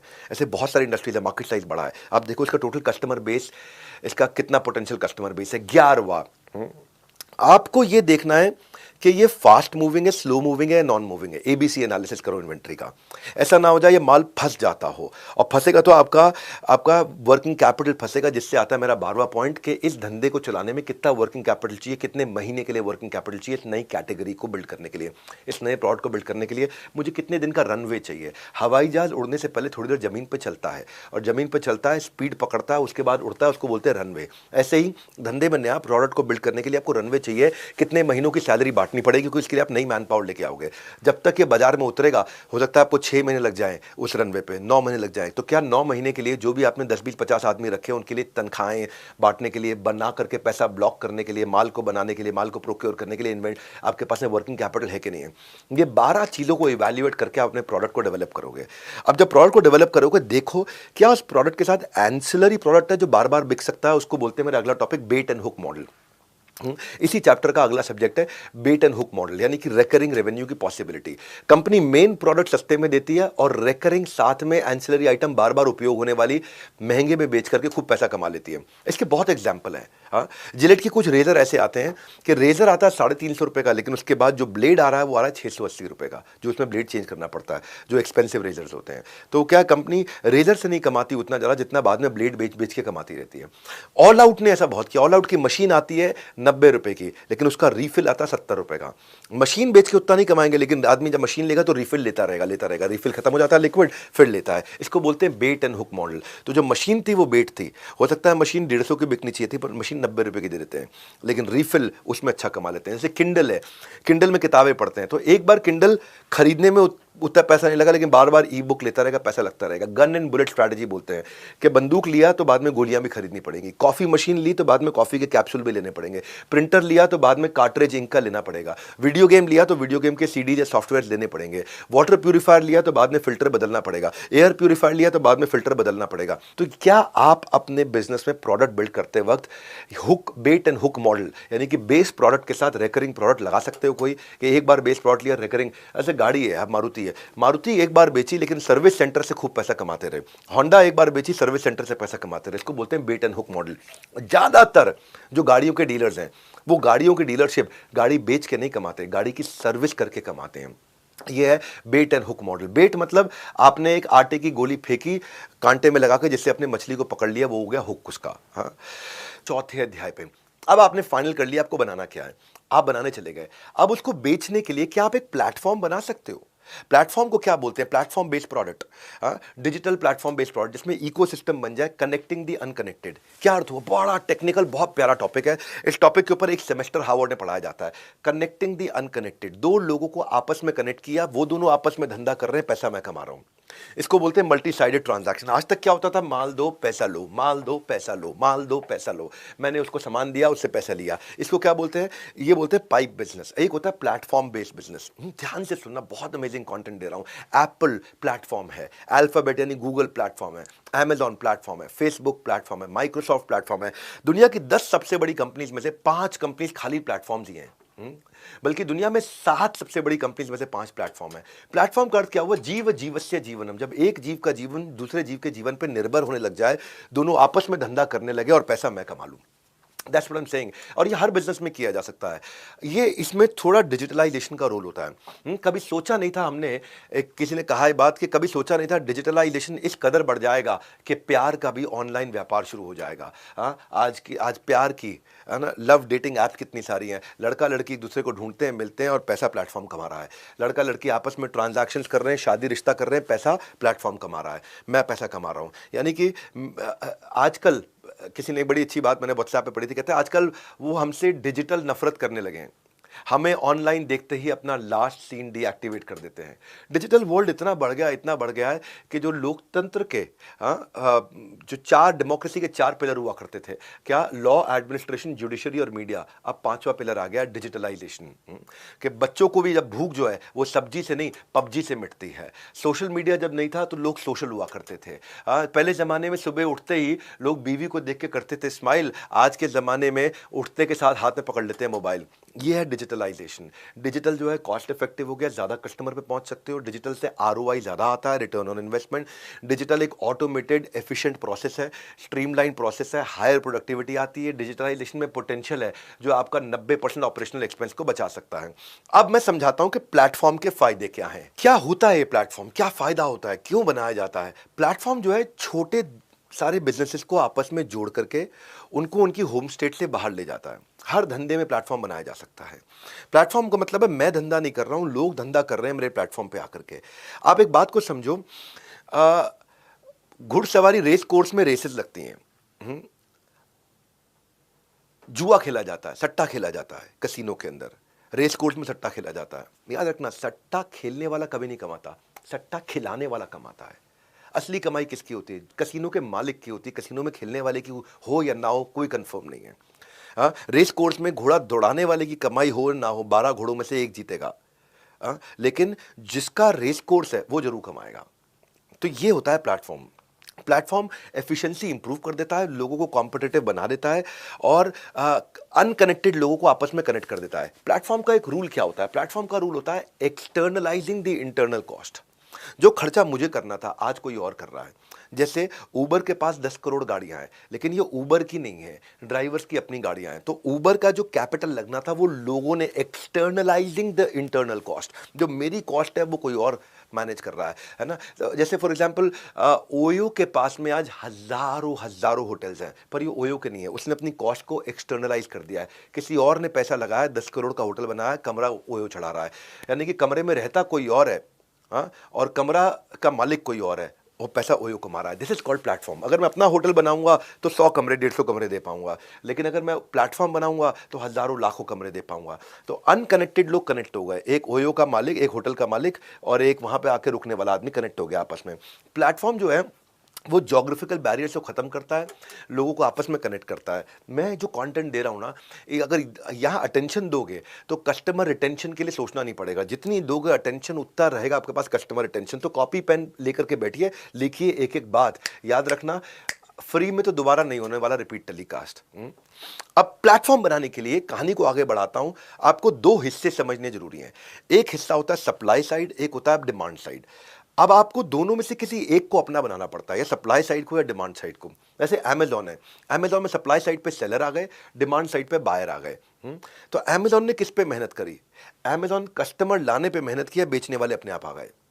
समझ पा रहे मेरी बात? कस्टमर लाने पे अमेजॉन ने मेहनत किया, बेचने वाले अपने आप आ गए। जैसे बुकिंग.com है, बुकिंग.com पे सप्लाई साइड क्या? होटल और एयरलाइंस।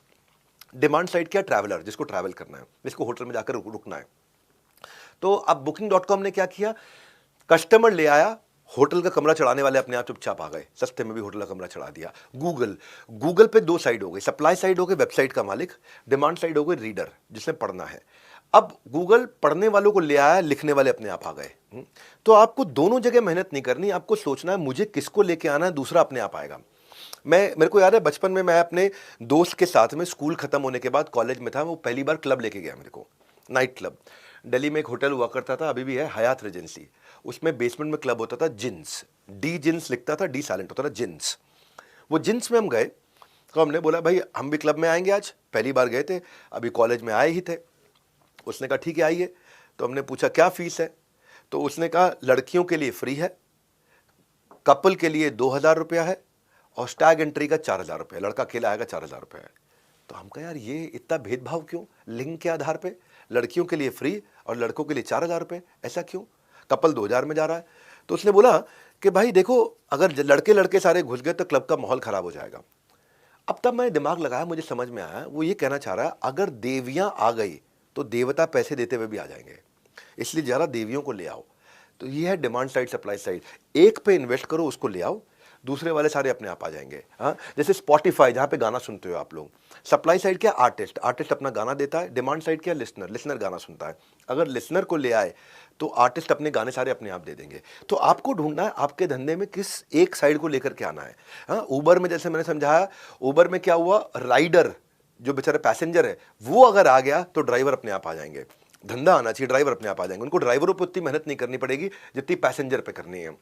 एयरबीएनबी में डिमांड साइड पे है गेस्ट और सप्लाई साइड पे है होस्ट, जिसका जिसका अपना घर है। तो अगर गेस्ट आ गए तो होस्ट अपने आप अपना कमरा चढ़ाने के लिए आ जाएंगे वहां पे। तो आपको देखना है, पहले सारे स्टेक होल्डर लिख लो, आपके धंधे में कौन कौन स्टेक होल्डर है और उन स्टेक होल्डर की कौन सी बर्निंग प्रॉब्लम है जो प्लेटफॉर्म सॉल्व करता है। और अगर प्लेटफॉर्म बना दिया जिसमें कॉमन विजन है और कॉमन पर्पस है, जिसमें बायर साइड और सप्लायर साइड दोनों की प्रॉब्लम सॉल्व होती हो और मेरी प्रॉब्लम भी सॉल्व होती हो। जैसे यूट्यूब है, यूट्यूब में सप्लाई साइड पे कौन है, वीडियो क्रिएटर, और बायर साइड पे कौन है, जो वीडियो का व्यूअर है। और अब जब आपके पास में आज देखो यूट्यूब के साथ कौन कमा रहा है, यूट्यूब के साथ में बायर को भी, व्यूअर को भी फायदा हो रहा है, वीडियो क्रिएटर को भी फायदा हो रहा है, एडवर्टाइजर को भी फायदा हो रहा है, यूट्यूब को भी फायदा हो रहा है। इसको बोलते हैं जीव जीवत से जीवनम, यानी कि सबके सब लोग इकट्ठे ग्रो कर रहे हैं एक ही पर्पस पे, एक ही कॉमन प्लेटफॉर्म पे सबके सब ग्रो कर रहे हैं। अगर कॉमन प्लेटफॉर्म बना दिया तो फिर उसके बाद इसको पाइप बिजनेस नहीं बोलेंगे। पाइप बिजनेस मतलब मैंने माल दिया वहां से पैसा आया, मैंने माल दिया वहां से पैसा आया। प्लेटफॉर्म का मतलब है प्लेटफॉर्म बनाओ जिंदगी भर कमाओ। हाँ, पाइप का बिजनेस मतलब क्या हुआ, आप जितनी बार ट्रांजैक्शन करोगे उतना ही कमाओगे। और यही चीज को सबसे पहले अमेरिकन ने समझा था और ब्लॉकबस्टर को नेटफ्लिक्स ने खत्म किया। ब्लॉकबस्टर बहुत बड़ी कंपनी थी जो डीवीडी सीडी रेंटल कंपनी हुआ करती थी, लेकिन वो प्रॉफिट कैसे कमाती थी, किसी ने सीडी देर से वापस किया तो प्रॉफिट कमा लिया। नेटफ्लिक्स प्रॉफिट कैसे कमाता है, एक्स्ट्रा सर्विस देके कमाता है। नेटफ्लिक्स एक प्लेटफॉर्म बन गया। हाँ, तो इसलिए क्या हुआ, ब्लॉकबस्टर एक स्टोर में खुलता था, जितने ज्यादा स्टोर खोलोगे उतना चलेगा। लेकिन नेटफ्लिक्स क्या था, कन्वीनियंस ऑफ होम, आप घर से ही नेटफ्लिक्स से मूवी देख सकते हो, यही फर्क पड़ता था। तो ब्लॉकबस्टर में जाकर के आपको ढूंढनी पड़ती थी कौन सी सीडी लूं, कौन सी सीडी लूं। नेटफ्लिक्स में आपके इंटरेस्ट के हिसाब से नेटफ्लिक्स खुद ही दिखा देता है आपको। वो सीडी डीवीडी बेचते थे, ये इंटरनेट पे चलता था, वहां पे सीडी टूट सकती थी, यहां पे कोई ऐसा चक्कर नहीं है कि नेटफ्लिक्स के अंदर कोई मूवी टूट जाएगी आपके लिए। आज देखो ब्लॉकबस्टर जो है, ब्लॉकबस्टर का एक आखिरी स्टोर बचा है अमेरिका के अंदर, और नेटफ्लिक्स दुनिया की सबसे लार्जेस्ट स्ट्रीमिंग सर्विस बन चुकी है वर्ल्ड के अंदर। यही फर्क था। ब्लॉकबस्टर क्या करता था, सीडी देता था, पैसा लेता था, सीडी देता था, पैसा लेता था। नेटफ्लिक्स ने प्लेटफॉर्म बनाया, जिंदगी भर कमाया। ये फर्क है जो मैं आपको बता रहा हूं। प्रोडक्ट बनाते वक्त किन चीजों का ध्यान रखना चाहिए, ये है रियल MBA। हाँ, जब आप मैंने ओला उबर का एग्जांपल समझाया और टैक्सी का एग्जांपल समझाया। नॉर्मल जो टैक्सी स्टैंड पे होती थी उसमें लिमिटेड गाड़ियां अवेलेबल है, लेकिन ओला उबर में अनलिमिटेड है। टैक्सी में आप वही लेके जा सकते हो जो गाड़ी अभी है, लेकिन ओला उबर में आप क्या कर सकते हो, सेडान, XUV, लग्जरी कोई भी गाड़ी ले सकते हो। प्लेटफॉर्म बना दिया। तो नॉर्मल टैक्सी में क्या है, सेफ्टी इशू है, लोकल ड्राइवर है, पता नहीं क्या करेगा रास्ते के अंदर। लेकिन ओला उबर में क्या है, बैकग्राउंड चेक होता है, ड्राइवर के साथ में सारे बैकग्राउंड वेरिफिकेशन सब हो चुका होता है, सेफ्टी रहती है। बाकी ट्रेडिशनल टैक्सियों में क्या है, कोई फीडबैक तो दे नहीं सकते आप। फीडबैक दोगे तो भी क्या होगा, मालिक के पास जाएगा, मालिक क्या कर लेगा उसमें। लेकिन यहाँ पे जो है ओला उबर है, वहां फीडबैक न केवल हाथ के हाथ दिया जाता है, रेटिंग दी जाती है, उस पर एक्शन भी लिया जाता है। इसीलिए ये जो प्लेटफॉर्म से फर्क कितना है डिजिटलाइजेशन से, वहां पे आपको वेटिंग करनी पड़ती है, बुकिंग करनी पड़ती है, टैक्सी वाले के पास जाना पड़ता है। यहाँ कोई वेटिंग नहीं है, बटन दबाओ ओला आई, बटन दबाओ ओला आई। यहाँ पे आपको कैश तुरंत देना पड़ता है, वह कैशलेस है, डेबिट कार्ड अपने आप पैसा अपना निकल जाएगा। यहाँ पे आपको टैक्सी स्टैंड पे जाने की जरूरत नहीं है। तो आज 10 करोड़ उबर की गाड़ियां हैं 80 देशों के अंदर और $63 बिलियन का मार्केट कैप बन गया है। ये मैं फर्क बता रहा हूं, माल दो पैसा लो वर्सेस प्लेटफॉर्म बनाओ जिंदगी भर कमाओ। आपको कह रहा हूं कुछ बनने के लिए बने रहना पड़ता है। कंसिस्टेंसी हो तो पानी की जो धार है, पानी की धार भी पहाड़ को काट देती है। और ऐसे ही कंसिस्टेंसी 10 डे MBA प्रोग्राम में दिखाओ, बिजनेस की कोई भी परेशानी आपको कभी परेशान नहीं कर पाएगी। तो क्या सीख रहे हैं हम लोग, क्या टॉपिक चल रहा है हमारा, और आगे बढ़ाते हैं। माल दो पैसा लो वर्सेस प्लेटफॉर्म बनाओ जिंदगी भर कमाओ। बुक स्टोर और किंडल का एग्जांपल से लेते हैं, बार बार समझते हैं। देखो आज बुक स्टोर में लिमिटेड ही किताबें होंगी, पर किंडल में हजारों लाखों सारी दुनिया की किताबें हैं।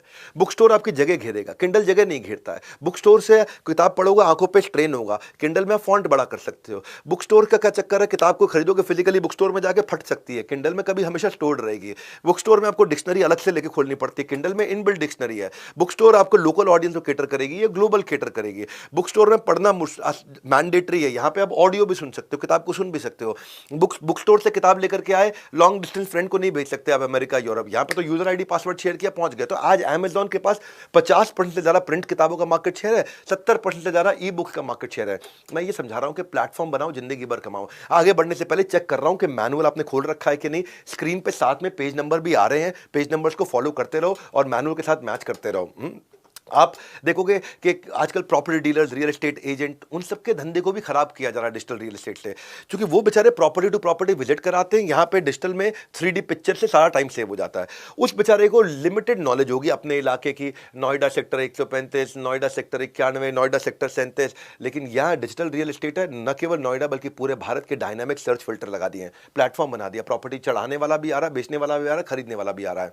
आप ब्रोकर्स पे विश्वास कितना कर लोगे, स्कैम कर सकता है, फूल कर सकता है, ये लीगली प्रोटेक्टेड है। यहाँ पे तो कभी आप ब्रोकर पे ट्रस्ट कर नहीं पाओगे, ये ट्रस्ट वर्दी होता है। ब्रोकर के पास स्लो होगी, लिमिटेड नॉलेज होगी, कितनी इन्वेंट्री होगी, कितने मकान दिखा सकता है, ये फास्ट है, वाइडर है, सारी इन्वेंट्री पूरे इसके पास देश की अवेलेबल है। ब्रोकर बेचारा ज्यादातर सैटरडे संडे को काम करता है या इवनिंग में काम करेगा, ये 24 घंटे सातों दिन अवेलेबल रहता है। कितनी सारी रियल एस्टेट ऐप्स बन गई, housing.com, 99acre.com, magicbrick.com, nestaway.com, ये आज डांस से लेके, ड्राइंग से लेके, म्यूजिक से लेके, गिटार से लेके, चेस से लेके, योगा, सब क्लासेस भी ऑनलाइन हो रही है, प्लेटफॉर्म्स बनते जा रहे हैं। वहाँ योगा का टीचर आ रहा है, सिखा रहा है, और योगा सीखने वाला भी सीख रहा है, प्लेटफॉर्म पैसा कमा रहा है। म्यूजिक सिखाने वाला आ रहा है, म्यूजिक सीखने वाला आ रहा है, प्लेटफॉर्म पैसा कमा रहा है। हाँ, इसी तरह आप ड्राइंग सिखाने वाला आ रहा है, सीखने वाला आ रहा है, गिटार सिखाने वाला आ रहा है, सीखने वाला आ रहा है, प्लेटफॉर्म पैसा कमा रहा है। यही फर्क है। रेस्टोरेंट के धंधे को आज ऑनलाइन फूड डिलीवरी खत्म कर रहा है प्लेटफॉर्म। ट्रैवल एजेंट्स को गो आई बीबो ट्रेवागो मेक माई ट्रिप खत्म कर रहा है प्लेटफॉर्म। आज ब्यूटी पार्लर्स को salon at home urban company खत्म करती है। सिंगल थिएटर बुक माई शो पे मूव कर चुके हैं या नेटफ्लिक्स पे मूव कर चुके हैं। फिजिकल डॉक्टर कंसल्टेशन आज ऑनलाइन कंसल्टेशन पे मूव कर रही है। मैच मेकिंग, पंडित जी जो पत्री मिलाते थे वो भी शादी.com पे आ गए हैं। एस्ट्रोलॉजर भी आज, पंडित जो पत्री आकर के एस्ट्रोलॉजी देखते थे वो भी एस्ट्रोटॉक पे आ गया है। तो ये प्लेटफॉर्म की ताकत है। आप सोचो कि आप क्या प्लेटफॉर्म बना सकते हो। और आज का मेरा 5वां अध्याय, आखिरी अध्याय, कि कस्टमर सर्विस भी अपने आप में प्रोडक्ट है। सर्विस भी एक प्रोडक्ट है। इसमें 4 चीजें होती हैं, समझना है आपको, मैं समझाता हूं। आजकल इतने इन्फ्लुएंसर्स हैं, इन्फ्लुएंसर जिनको उनका पड़ोसी भी नहीं जानता था पहले, आज सोशल मीडिया पे उनको लाखों लोग फॉलो करते हैं, क्योंकि उन्होंने लोगों से कनेक्ट किया। और कनेक्शन तभी होता है जब इमोशन होता है, और इमोशन से आता है डिवोशन, डिवोशन से होता है प्रमोशन। अगर प्रमोशन नहीं हुआ तो आपको लग जाएगा लूज मोशन, बाहर जाके करोगे कमोशन। इसीलिए कह रहा हूं, इमोशन से आएगा डिवोशन। और ये इमोशन का ही मेरा टॉपिक है। बिजनेस में रिलेशन का मतलब है रिटेंशन। सामने 10 प्रोडक्ट रख दो, लेकिन कस्टमर वही चुनेगा जिससे वो कनेक्ट करता हो। कनेक्ट कैसे करे, अब बताता हूं, बनता है कैसे कनेक्शन प्रोडक्ट के साथ में। प्रोडक्ट के अंदर कनेक्शन होना चाहिए। पहली चीज, प्रोडक्ट में 4 चीजें होती हैं। एक, प्रोडक्ट अपने आप में कैसा है। दूसरा, कस्टमर को प्रोडक्ट खरीदते वक्त कैसा एक्सपीरियंस हो रहा है। कस्टमर को प्रोडक्ट खरीदते वक्त सर्विस का कैसा अनुभव हो रहा है। प्रोडक्ट खरीदने के बाद सर्विस का कैसा अनुभव हो रहा है। और प्रोडक्ट का अपना ब्रांड कैसा है, कम्युनिकेशन कैसा है, ब्रांड का एक्सपीरियंस कैसा है। 4 चीजें एक प्रोडक्ट में, एक प्रोडक्ट को दमदार बनाती है। तो इन 4 में से आज हम तीसरी वाली डिस्कस कर रहे हैं। इस वाले में प्रोडक्ट में हमने प्रोडक्ट बता दिया, सेल रिटेल एक्सपीरियंस आपको सेल्स वाले दिन बताएंगे, कम्युनिकेशन ब्रांडिंग आपको मार्केटिंग के दिन बताएंगे। आज बता रहे हैं इसके अंदर हम सर्विस का एक्सपीरियंस, कि सर्विस क्या होता है। सर्विस का मतलब होता है कस्टमर को खरीदते वक्त टच पॉइंट, खरीदने के बाद के टच पॉइंट्स को ढंग से ध्यान रखें। जैसे आइकिया फर्नीचर बेचता है, तो आइकिया ने क्या किया, आइकिया ने कहा कि कस्टमर के बुकिंग के एक्सपीरियंस को अच्छा करूं। कस्टमर अंदर आए तो वहाँ पे फर्नीचर देख रहा हो, लाइट्स अच्छे हो, उस एक्सपीरियंस को, वो टच पॉइंट है। फर्नीचर जिससे मैं चेक कर रहा हूँ, लड़का बेच रहा हूँ, वो एक्सपीरियंस अच्छा होना चाहिए। जब फर्नीचर खरीद रहा हो तो बच्चों के लिए वहाँ पे किड्स प्ले एरिया बना दो, तो ताकि वो हैसल फ्री तरीके से खरीद सके, वो एक टच पॉइंट है। जब बच्चे वहाँ पे खेल रहे हो तो उनको हॉट डॉग खाने को मिल जाए, बर्गर खाने को मिल जाए, वो अच्छा एक्सपीरियंस है। बिलिंग उनको आसान हो जाए, घर पे डिलीवरी आसान हो जाए, वो एक्सपीरियंस है। डिलीवरी होने के बाद घर में फर्नीचर को असेंबल करना हो, वो अच्छा हो जाए। असेंबल करने के बाद जो गंदगी फैल जाती है उसको साफ करके जाए बंदा, बाद में पड़ोसी आके देखे, बोले फर्नीचर बहुत अच्छा है आपका, कमाल का फर्नीचर। तो 10 टच पॉइंट हो गए खरीदते वक्त। आप मारुति की सर्विस कराने जाते हो, मारुति की सर्विस के लिए बुकिंग लेना एक टच पॉइंट है। अंदर गाड़ी एंट्री करना, गार्ड वहाँ पे एंट्री करता है, टच पॉइंट है। आपकी सर्विस के लिए गाड़ी का वो जॉब कार्ड बनाता है, खोलता है, वो एक टच पॉइंट है। वहाँ पे जब आप वेट कर रहे होते हो, वेटिंग एरिया का लाउंज है, वहाँ पे एक्सपीरियंस कैसा है, मोबाइल की चार्जिंग का अरेंजमेंट है, मैगजीन्स पड़ी है, टीवी लगा है, केबल चल रहा है, वहाँ पे मूवीज चल रही हैं, वो टच पॉइंट है। चाय कॉफ़ी फ्री में मिल रही है, टच पॉइंट है। जो जितना उसने एस्टिमेट बताया था उतना ही बिल आया, उससे ज़्यादा आया, उससे कम आया, वो एक एक्सपीरियंस का टच पॉइंट है। जब आप पेमेंट करने जाते हो वो एक टच पॉइंट है। गाड़ी की टेस्ट ड्राइव वो बाद में कराता है, वो एक टच पॉइंट है। बाद में गाड़ी ठीक चलती है, फोन करके आपसे वो लड़की वहां पे जो कस्टमर सर्विस की पूछती है, सर कोई चैलेंज तो नहीं आ रहा, वो भी एक तो एक्सपीरियंस खरीदते वक्त, सर्विस लेते वक्त कैसे हैं, इसको बोलते हैं कस्टमर सर्विस। जितने अच्छे एक्सपीरियंस है, इससे पहले कि कस्टमर आपको शिकायत करे आप पहचान जाओ उसको। अमेरिकन एक्सप्रेस कहता है कि 17% कस्टमर आपके साथ में इमीडिएटली दोबारा बिजनेस करना चाहते हैं जब उनको एक्सपीरियंस अच्छा होता है। कस्टमर के, देखो कस्टमर जो है ना, घर के उस जमाई की तरह है जो कब किस बात पे रूठ जाए, उस फूफे की तरह है जब कब किस बात पे रूठ जाए इसका अंदाजा लगाना मुश्किल है। वो कब क्या डिमांड कर दे, उसे कब किस चीज़ की जरूरत पड़ जाए कहना मुश्किल होता है। तो ऐसे ही बिजनेस में ये नहीं है कि कुछ प्रोडक्ट बेच दिया और किस्सा खत्म। कस्टमर को इमोशनल एक्सपीरियंस दो, जितना अच्छा सर्व करोगे कस्टमर कस्टमर की दिल में उतनी जगह रिजर्व करोगे, सर्व करोगे तभी जगह रिजर्व करोगे। तो मैं आज इसमें कुछ कहानियां सुनाता हूं आपको। पहली कहानी दे रहा हूं जेट ब्लू एयरलाइंस की। जेट ब्लू एयरलाइंस जो है, इसमें यहां पे एक पैसेंजर आकर के एयरपोर्ट पर खड़ा हुआ और जैसे ही बोर्डिंग पास दिखाने के लिए खड़ा हुआ तो अनाउंसमेंट हो गई कि आपका बोर्डिंग गेट चेंज हो गया है। अब बोर्डिंग गेट चेंज हो गया जेट ब्लू का, उसको अपने लिए स्टारबक्स की कॉफ़ी लेनी थी और वो बेचारा गेट का 3 फ्लोर चेंज हो गया। अब वो बेचारा ग्राउंड फ्लोर पे था और 3rd फ्लोर से फ्लाइट उड़नी थी, तो भागा, जगह चेंज किया। बेचारे को जो कॉफ़ी लेनी थी ले नहीं पाया। उसने ट्वीट कर दिया कि मैं अपनी favourite I could not grab my Starbucks की फेवरेट कॉफ़ी, ब्रेकफास्ट नहीं ले पाया, अब आकर के आप लोग के साथ लूँगा। उसे ट्वीट किया और ट्वीट में लिखा मैं जेट ब्लू से आ रहा हूँ, आपको मिलता हूँ। अब उसने जेट ब्लू की शिकायत नहीं करी, उसने कहा मैं कॉफ़ी नहीं पी पाया। पर जेट ब्लू की डिजिटल मार्केटिंग टीम ने वो ट्वीट को पढ़ लिया, क्योंकि उसमें जेट ब्लू लिखा हुआ था, तो उनके ऑनलाइन टीम ने पढ़ लिया कि भाई जेट ब्लू से जा रहा था और ये कॉफ़ी नहीं ले पाया। बहरहाल नहीं ले पाया, वो जा करके तीसरी मंजिल से अपनी फ्लाइट में जाके एयरक्राफ्ट में बैठ गया।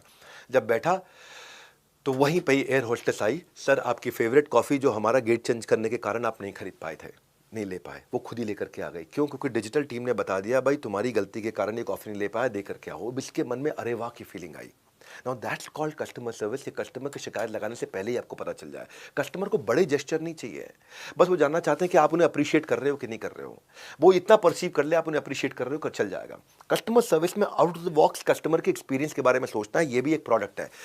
कस्टमर सर्विस भी एक प्रोडक्ट अपने आप में, खाली प्रोडक्ट ही प्रोडक्ट नहीं है। टेस्ला एक पहली ऐसी कंपनी बनी ऑटोमोबाइल दुनिया के अंदर जो अपने सर्विस सेंटर को सर्विस सेंटर नहीं रखा, सर्विस सेंटर को घर पे ले गया, मोबाइल सर्विस सेंटर बना दिया। मोबाइल सर्विस सेंटर मतलब चलने फिरने वाली गाड़ी के अंदर पूरा सर्विस सेंटर सेटअप कर दिया। अगर आपकी गाड़ी की सर्विस करनी है तो हम आपके घर पे आके गाड़ी की सर्विस कर देंगे। पूरी दुनिया में सर्विस सेंटर बनाए जाते हैं, वहां जाती है गाड़ी, सर्विस करा के आती है। टेस्ला पहली ऐसी कंपनी जो आपके घर पे आकर के आपकी गाड़ी की सर्विस कर देता है ताकि आपको कोई तकलीफ ना हो। Now that's called customer service. हाँ, और ये टेस्ला ने कस्टमर के टाइम और उसकी कन्वीनियंस को वैल्यू किया, इसीलिए आज टेस्ला बहुत महंगी गाड़ी देता है और लोग फिर भी पैसा देने को तैयार हैं।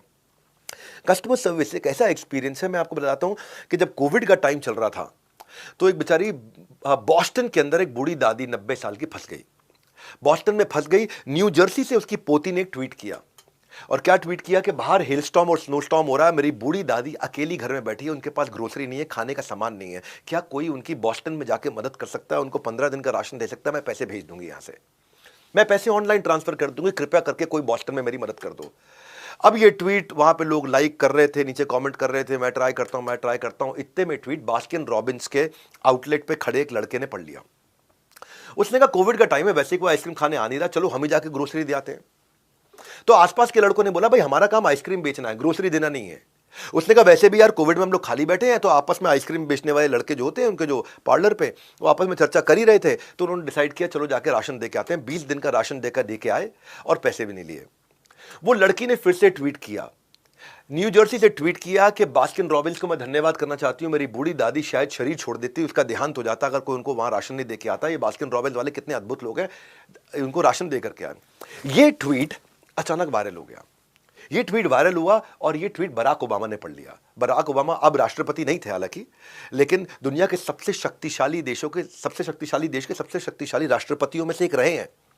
और बराक ओबामा ये पढ़ते ही उन्होंने बधाई दी बास्किन रॉबिन्स को, और बास्किन रॉबिन्स के आउटलेट पे पहुंच गए, वहां जाके आइसक्रीम खरीदी और फोटो खिंचा करके बोला this is what America is all about. ये है असली अमेरिका, जो अपनी सेल्स से ज्यादा सर्विस पे ध्यान देता है। जो इनका काम नहीं था, इन्होंने बाउंड्री ब्रेकर अवार्ड जीता है मेरे दिल से। इन्होंने बाउंड्री ब्रेक करके जाके ग्रोसरी दे करके आए। वो दिन है, आज का दिन है। अक्सर बराक ओबामा बास्किन रॉबिन्स पर आइसक्रीम खाते हुए दिखते हैं और फोटो भी डालते हैं। आप सुनो मेरी बात को ध्यान से सुनो। आप माधुरी दीक्षित को, अमिताभ बच्चन को, आप शाहरुख खान को, सलमान खान को पैसे देके नचा सकते हो, उनसे गुटखे की ऐड भी करा सकते हो। अक्षय कुमार जो हेल्थ का ब्रांड एम्बेसडर था, वो भी विमल की ऐड कर देगा। अजय देवगन तो करते ही थे, शाहरुख खान करते थे, पैसे दे दो तो कर लेंगे। लेकिन बराक ओबामा, प्रधानमंत्री नरेंद्र मोदी या फिर व्लादिमीर पुतिन, ये कितना भी पैसा दे दो, किसी के ब्रांड एम्बेसडर नहीं बनेंगे। ये ब्रांड एम्बेसडर बनाने की कहानी। आज बराक ओबामा ब्रांड एम्बेसडर क्यों बने? क्योंकि उनके दिल को जीत लिया बास्किन रॉबिन्स ने। ये है कस्टमर सर्विस की ताकत। आप कहां से कहां पहुंच सकते हो अगर आप कस्टमर के दिल में उतरना जानते हो। इसलिए कह रहा हूं, इमोशन से बड़ा, इमोशन से आता है डिवोशन। छोटी सी एक्ट ऑफ काइंडनेस, आज बास्किन रॉबिन्स ने फॉर्मर प्रेसिडेंट को अपना brand ambassador, unpaid brand ambassador, बिना पैसा खर्च किए बना दिया। क्या 15 दिन 20 दिन के राशन से। मैं अगली बात स्टोरी आपको सुनाता हूं। रिच कार्ल्टन ये वो होटल चेन है जो गेम चेंजर है, जो अपनी टीम को कोई डिसीजन लेने के लिए अप्रूवल लेने का वेट नहीं करती। अगर कस्टमर के हक में डिसीजन लेना तो अपने आप ले लो। एक कस्टमर था वहां पे, शिकागो में रुका था, रिच कार्ल्टन में, और शिकागो से उसको न्यूयॉर्क जाना था। सुबह जल्दीबाजी में उठा, सामान पैक किया, सुबह अर्ली मॉर्निंग की फ्लाइट थी, पट पट पट पट पट भागा, फ्लाइट पकड़ी और शिकागो से न्यूयॉर्क की फ्लाइट पकड़ के न्यूयॉर्क उतर गया। अब न्यूयॉर्क उतरा, टैक्सी लिया, न्यूयॉर्क अपने घर पहुंचा। जब जैसे ही वो घर पहुंचा, घर के बाहर क्या देखता है, घर के बाहर एक थैला टंगा हुआ है और उस थैले के अंदर एक मोबाइल का चार्जर है और एक चिट्ठी लिखी है, सर आप शिकागो में अपना मोबाइल का चार्जर भूल गए थे। इससे पहले कि आप घर पहुंचते आपकी मोबाइल की बैटरी खत्म हो जाती और आप चार्जर ढूंढते, चार्जर नहीं मिलता तो आप परेशान होते, हो सकता है आप अपनी जरूरी कॉल्स मिस कर जाते हैं। हमने शिकागो से न्यूयॉर्क की होटल ब्रांच को फ़ोन किया, उनको बोला लोकल चार्जर खरीदो और आपके घर के बाहर टांग दो। तो सर आपको तकलीफ ना हो इसलिए हमने आपके लिए चार्जर भेजा। अब जाने मन ये बात चार्जर की नहीं है, ये बात है कि शिकागो की टीम ने रिच कार्ल्टन न्यूयॉर्क के होटल को फ़ोन करके चार्जर बाजार से खरीदवा के घर के बाहर टांगा। अब ये जो जेस्चर है, ये जेस्चर वायरल हो गया। हाँ, अब इसको बोलते हैं कस्टमर सर्विस के know before the customer tells you. इससे पहले जान जाओ कस्टमर आपको शिकायत करे, आप उस पर act upon it before he येल्स eight you. That's called customer की जो गलती है ना, कस्टमर अगर गलती करता है तो वो आपके लिए अपॉर्चुनिटी है उसका दिल जीतने के लिए। कस्टमर गलती करता है, आप नाराज मत हो। अब अगर आपने उसकी गलती पे आपने उसका दिल जीत लिया, वो अपने आप को बेच देगा आपके लिए, वो आपका एडवोकेट बन जाएगा, वो आपके लिए सब कुछ कर देगा। लेगो बच्चों की एक खिलौने की कंपनी है जिसके बारे में थोड़ी देर पहले मैंने बताया। आपको लेगो की एक कहानी सुनाता हूं। एक बच्चा था, 7 साल का लड़का था, यंग बच्चा, और क्रिसमस का पैसा बचा के निंजागो लेगो उसने खरीदा था। और वो इतना बड़ा फैन था लेगो का, इतना बड़ा फैन था कि पूरे साल पैसा इकट्ठा करके उसने अपने निंजागो लेगो अपनी गुल्लक से पैसे जोड़ करके खरीदा था। उसको इतना प्यार था, इतना प्यार था इस लेगो के साथ, इतना प्यार था कि वो हर समय उसी के साथ खेलता रहता था, हर समय उसी के साथ घूमता रहता था। एक दिन पिताजी को वॉलमार्ट जाना था, उन्होंने कहा बेटा तुम लेगो रख दो, मेरे साथ चलो वॉलमार्ट चलो, कुछ सामान खरीदने जा रहे हैं, शॉपिंग करने, आज संडे का दिन है। बच्चे ने बोला नहीं इसको साथ लेके जाऊंगा, इस लेगो टॉय को साथ लेके जाऊंगा। पापा ने बोला बेटा खो देगा वहां पे, है ना, बड़ा वॉलमार्ट है, कहीं खो गया फिर। बोला नहीं साथ ही लेके जाऊंगा मैं, इसके बिना तो कहीं जाऊंगा नहीं। वो निंजागो लेगो अपना साथ ले गया और वही हुआ जो पिता ने सोचा था, वॉलमार्ट में उसका लेगो खो गया। वो खो गया, वो बच्चा इतना उदास हो गया, इतना उदास हो गया, और तब तक लेगो ने उस आइटम को डिसकंटिन्यू कर दिया। अब लेगो निंजागो लेगो वाला प्रोडक्ट बना ही नहीं रहा था। पिताजी ने दोबारा भी ऑर्डर करने की कोशिश करी कि बच्चे के लिए खरीद देता हूं, लेकिन बच्चा इतना उदास हो गया, इतने शौक में चला गया कि कमरे से बाहर नहीं निकले, कुछ खाए नहीं, कुछ सोए नहीं, किसी से बात नहीं करे, किसी दोस्त से बात नहीं करे, ना स्कूल जाए ना बाहर खेलने जाए। वो बच्चा डिप्रेशन में चला गया। अब पिता ने एक ट्वीट किया कि मेरा कोई भी दोस्त क्या मेरी मदद कर सकता है, मेरा बच्चा डिप्रेशन में चला गया, I need a help of a counsellor. उसका निंजागो लेगो जो कि अब दोबारा बनता नहीं है, खो गया। अब क्योंकि लेगो वर्ड आया था ट्विटर में, उसके ट्वीट में, तो लेगो की टीम अपने स्कैन में हमारे बारे में क्या लिखा जा रहा है उसके सामने ये ट्वीट आ गया। उसने ये ट्वीट पढ़ लिया।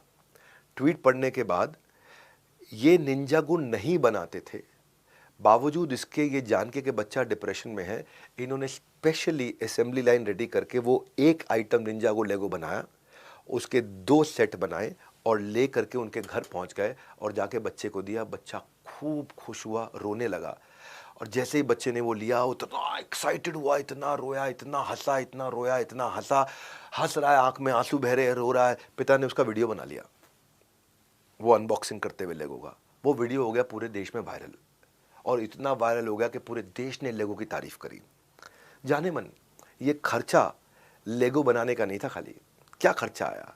कस्टमर का दिल जीतने के लिए करोड़ों रुपए की एडवर्टाइजमेंट नहीं करनी पड़ती, बस एक अरे वाह फीलिंग देनी पड़ती है, और वो अरे वाह फीलिंग ने जिंदगी जीत ली। वो इतना वायरल हो गया और न्यूज़पेपर्स में आ गया। कस्टमर सर्विस जो है ना, basically doing the right thing है ना। It is not about telling people how awesome you are, it is about creating story. एक ऐसी कहानी बना देना जो कहानी आपके बारे में सब जगह बात करे। वॉल्ट डिज्नी कहते हैं कि जो भी आप करते हो इतने अच्छे से करो, इतने अच्छे से करो, कस्टमर उसको दोबारा देखने भी आए और साथ में अपने दोस्तों को भी लेकर के आए, अपने रिश्तेदारों को भी लेकर के आए। मैंने भी जब कई फ्रेमवर्क्स ऐसे बनाए हैं, और वो फ्रेमवर्क्स मेरे लीडरशिप फनल के इतने चाव से, इतने मन से बनाए। जैसे ये प्रोग्राम बनाया मैंने आज 10 डे MBA, ये सबको फ्री में देने के लिए बनाया। ऐसे मेरे फ्रेमवर्क्स हैं लीडरशिप फनल के, जिसकी लोग कसमें खाते हैं और अपने बिजनेस को 10-10, 20-20, 100-100 गुना बढ़ा देते हैं। 52 हफ्तों के 52 फ्रेमवर्क। मैं ये 52 फ्रेमवर्क बनाए जो कि 1 साल तक आदमी इंप्लीमेंट करता है लाइव क्वेश्चन आंसर्स के साथ में। ये इसके साथ BB कोच भी देते हैं। ये मेरा एक नया प्रोडक्ट है जो मैंने लॉन्च किया था। हाँ, इस प्रोडक्ट का नाम क्या है? इस प्रोडक्ट का नाम है बीबी इम्पैक्ट। मेरी अगली कहानी है यूनाइटेड एयरलाइंस की। यूनाइटेड एयरलाइंस ने एक बार ऐसा अद्भुत काम किया कि ये कहानी है बेसिकली न्यूयॉर्क से न्यूयॉर्क में फ़ोन आया है एक लड़के को, यंग लड़के को, कि आपकी माँ इतनी बीमार है, इतनी बीमार है कि वो आज या कल तक शरीर छोड़ देगी। उम्मीद कर रहे हैं हम उसको कल तक सर्वाइव करा देंगे, लेकिन वो आपसे आखिरी बार मिलना चाहती है, आपका आखिरी बार चेहरा देखना चाहती है। इस बंदे ने यूनाइटेड एयरलाइंस की फ़्लाइट पकड़ी, न्यूयॉर्क से लंदन, लंदन से जर्मनी इसको जाना था। और जब ये फ़्लाइट में बैठा, कट टू कट लंदन पे उतरते ही इसकी जर्मनी की अगली फ़्लाइट थी, हीथ्रो। और ये जब फ्लाइट में बैठा एयरक्राफ्ट में, तो वहां पे एयर होस्टेस आई कि हमारा एयरक्राफ्ट 2 घंटा डिले चल रहा है, आगे कुछ ऐसा इशू आ गया जिसके कारण हम लोग 2 घंटा लेट जाएंगे। इसको जब पता चला तो इसको समझ में आया कि मैं लंदन से अगली फ्लाइट मिस कर दूंगा और माँ का आखिरी बार चेहरा नहीं देख पाऊंगा, जिंदा माँ से मिल नहीं पाऊंगा। इसको सोचते सोचते रोना आ गया और रोने लगा। ये रोते रोते रोते रोते आजू बाजू के पैसेंजर्स ने देखा तो एयर होस्टेस को बुलाया। एयर होस्टेस आई, पूछा क्या हुआ? तो बोला आपकी फ़्लाइट 2 घंटा लेट चल रही है, मेरी आगे लंदन की फ़्लाइट मिस हो जाएगी, माँ से आखिरी बार मिलना था, मिल नहीं पाऊंगा। बहुत उदास था। एयर होस्टेस बेचारी क्या करे, फ़्लाइट 2 घंटा लेट है तो लेट है। पर वो गई पायलट के पास में, पायलट को बोली ऐसे ऐसे एक बंदा रो रहा है, उसको माँ से आखिरी बार मिलना है, उसकी माँ मरने वाली है और उसको जर्मनी पहुंचना, लंदन से कनेक्टिंग फ़्लाइट है, क्या करे? पायलट में इतनी एम्पैथी थी, यूनाइटेड एयरलाइंस ने उनको सिखाया कि पायलट ने अपने सीईओ को फ़ोन किया, बोला लंदन से जो जर्मनी की फ़्लाइट है आप उनको बोलो कि वो आधे घंटा वेट कर ले लंदन में, मैं रास्ते में 1.5 घंटा कवर करा दूंगा और 2 घंटे का टाइम कवर करा के इसको फ्लाइट पकड़वा देंगे वहां से।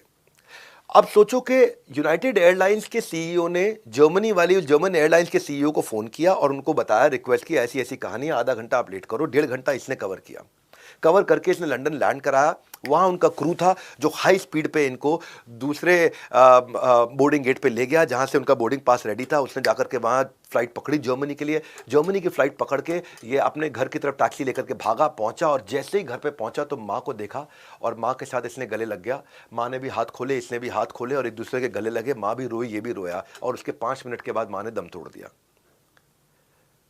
अब ये खबर पूरी दुनिया में फैल गई, ये ब्रेकिंग न्यूज़ बन गई कि यूनाइटेड एयरलाइंस की बदौलत आखिरी बार माँ अपने बेटे से मिल पाई, मरने से पहले मिल पाई। Son says final good bye to mother, ये CNN पे, उसके बाद पूरी दुनिया में एक खबर फैल गई। अब यूनाइटेड एयरलाइंस के पायलट ने एक छोटा सा काम किया। एयरलाइंस जो इवैल्यूएट होती है कि अपना शेड्यूल मैनेज करे, एयरलाइंस इवैल्यूएट की जाती है कि on time departure, on time arrival पे।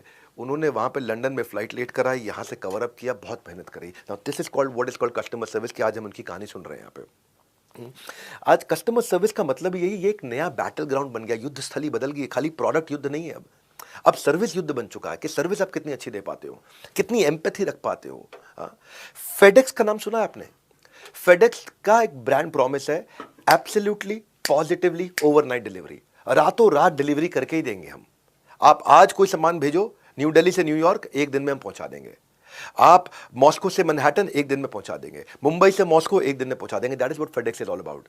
कोविड का टाइम था और देहरादून में एक मां ने बच्चे को जन्म दिया।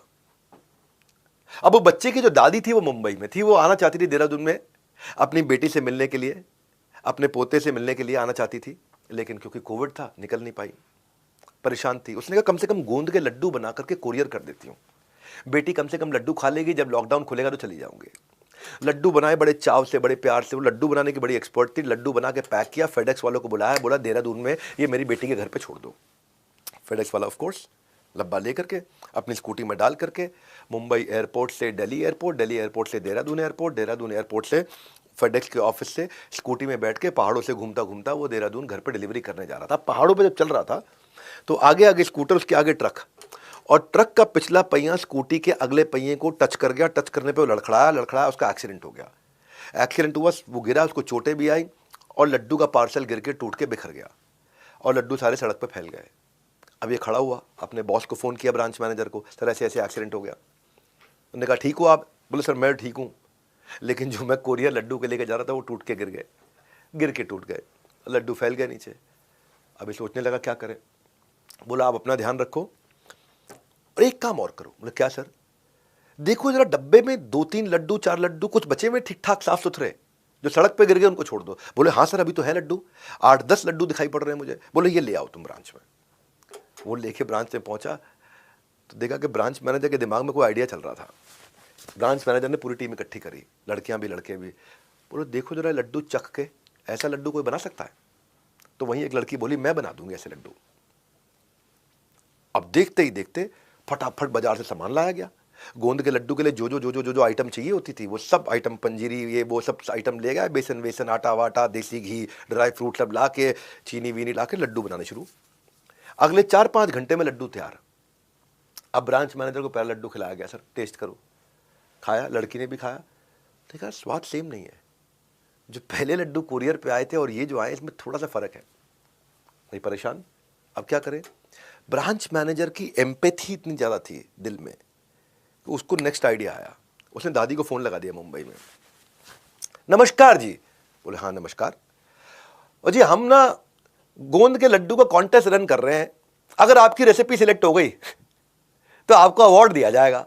और दादी बोले मेरी क्यों नहीं करोगे रेसिपी सिलेक्ट, हो मैं तो लड्डू की एक्सपर्ट हूँ।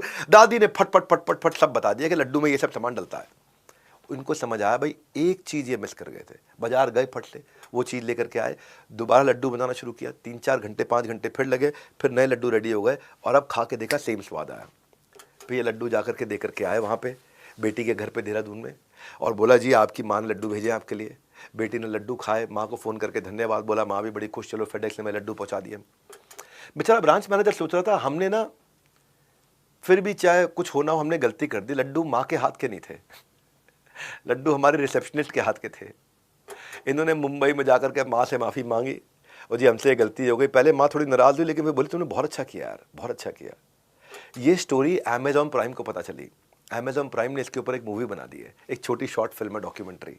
वो आप अमेजॉन प्राइम पे आप देख भी सकते हो। अगर आप अपॉर्चुनिटी ढूंढ लो ना क्रिएटिवली ऑल इन जाने के लिए, कस्टमर आपके लिए जान देने को तैयार हो जाएगा। बहुत सारी विदेशी कंपनियों के बारे में बता। आखिरी स्टोरी आपको, एक स्टोरी महिंद्रा हॉलिडेज के बारे में बताता हूँ।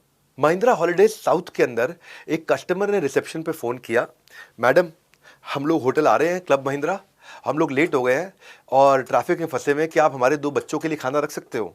2 बच्चों के लिए खाना पैक करके रख देना, नहीं तो बच्चे बेचारे भूखे रह जाएंगे। रिसेप्शनिस्ट ने बोला ठीक है। अंदर गई, किचन में जाकर के बोला 2 बच्चों के लिए खाना रख लो। शेफ़ ने पूछा अभी कहाँ है वो? तो मैडम ने फ़ोन किया, पूछा अभी कहाँ पे हो? तो उन्होंने जो जगह बताई, शेफ़ ने बताया वहाँ से सीएम साहब जा रहे हैं, एक फ्लावर रैली है, और भी दोपहर का खाना मत रखो, शाम का रखना, वो शाम तक भी नहीं पहुँचेंगे, वो रास्ता बंद किया हुआ है। अब लड़की सोची मेरी शिफ्ट खत्म होने वाली है, कौन करेगा, कौन देखेगा पीछे से? तो लड़की ने बोला कोई बात नहीं, आप एक काम करो, खाना पैक कर दो।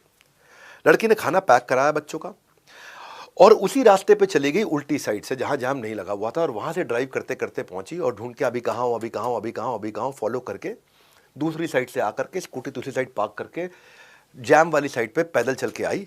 और उनको बोला कि जी अभी तो जैम लंबा लगना था, अगले 5-6 घंटे तक आप जैम में रहते और बच्चे भूखे रह जाते, जैम में तो कोई खाना मिलेगा नहीं ट्रैफिक जैम में, इसलिए मैं खुद ही खाना लेके आ गई। हैप्पी कस्टमर जो होता है ना जाने मन, वो आपका सबसे इफेक्टिव फॉर्म ऑफ एडवर्टीजमेंट होता है। उससे बड़ी एडवर्टीजमेंट आपकी दुनिया में कोई भी नहीं कर सकता है। Now this is what I am saying is customer service भी अपने आप में एक प्रोडक्ट है। जिस दिन ये समझ में आ गया गेम चेंज हो जाएगा। तो जो एक्सीलेंट कस्टमर सर्विस है, ये डिस्काउंट नहीं है, ये रिफंड नहीं है, ये बैड एक्सपीरियंस से आपको बचाता है। ट्रूली रिमार्केबल कस्टमर सर्विस है। ये बग फिक्स करना नहीं है, ये बेसिकली डिस्काउंट देना नहीं है, ये एक पॉजिटिव मेमोरी क्रिएट करना है कि आप उसकी रिकॉल वैल्यू में, उसकी मेमोरी में आ जाओ। छोटी छोटी चीज़ें हैं। आप कस्टमर सर्विस के लिए एक आदमी रख सकते हो अगर आपकी छोटी कंपनी है। पुराने कस्टमर्स को फोन करें, रिटेंशन के लिए फोन करें। पहली, अगर आपको कस्टमर को फोन कर रहा है तो पहली कॉल पर रिजॉल्व करें। टर्न अराउंड टाइम ना रखें, कस्टमर सेटिस्फैक्शन स्कोर को मेजर करें, एवरेज हैंडलिंग टाइम को मेजर करें। रूल क्या है? आप act upon it before the customer येल्स eight you. ये है सबसे ऊंचा तरीका। भाई लोगों, 1.5 घंटा हो गया है, कॉस्ट भले ही 0 है लेकिन नॉलेज की वैल्यू बहुत हाई है। बिना दाम दिए इतने काम का कोर्स सारी दुनिया में जब कोई बना ही नहीं सकता तो मिलेगा ही नहीं। फ्री ऑफ कॉस्ट इतना पावरफुल कोर्स, स्ट्रक्चर्ड कोर्स, एक के बाद एक 10 डे MBA। ध्यान से सुनते रहो, बताता हूँ। अगली बार लूँगा क्रिटिकल सक्सेस फैक्टर से शुरू करूँगा, जो कि कल के सेशन में होगा। स्ट्रैटेजी के ऊपर सेशन है। अब आपने प्रोडक्ट बना लिया, आपने सर्विस एटीट्यूड बिल्ड कर लिया, आपने स्टार्टअप को समझ लिया, अब किस स्ट्रैटेजी के साथ जाना है, क्या क्रिटिकल सक्सेस फैक्टर होंगे, लीडरशिप पाइपलाइन क्या होगी, ये सब कल बताऊंगा आपको। स्कोर बोर्ड स्ट्रैटेजी क्या होती है, इशू बेस्ड स्ट्रैटेजी क्या होती है, सिनेरियो एनालिसिस क्या होते हैं, फ्रेमवर्क कैसे बनाए जाते हैं, कॉम्पिटिटिव कोलैबोरेटिव स्ट्रैटेजी क्या होती है, सारा कल का सेशन 1.5 घंटा स्ट्रैटेजीज पे होने वाला है। और परसों मार्केटिंग के सारे आइडियाज दूंगा, चाहे वो गुरिल्ला मार्केटिंग हो, वैल्यू एज मार्केटिंग हो, एम्बुश मार्केटिंग हो, आप कैसे सोशल ट्रस्ट मार्केटिंग करोगे, एम्बिएंट एक्सपीरियंशियल रेसिप्रोकेशन मार्केटिंग करोगे। हर रोज बड़ा स्ट्रक्चर्ड लर्निंग होने वाली है। आज की क्लास पर यही फुल स्टॉप लगा रहा हूं, लेकिन नॉन स्टॉप लर्निंग आगे भी यूं चलती रहेगी। अब बस नहीं 10 करना है, 10 दिन में दे रहा हूं आपको सालों का क्रक्स। आज की क्लास कैसी लगी अपना रिव्यू जरूर शेयर करें। इस 10 डे एमबीए को ज्वाइन करने के लिए, रीडिंग मटेरियल पढ़ने के लिए और अभी के अभी असेसमेंट को अपीयर करके 75% मार्क्स से ऊपर लेने के लिए आप सबका हृदय की गहराई से प्रेम पूर्वक बहुत बहुत धन्यवाद।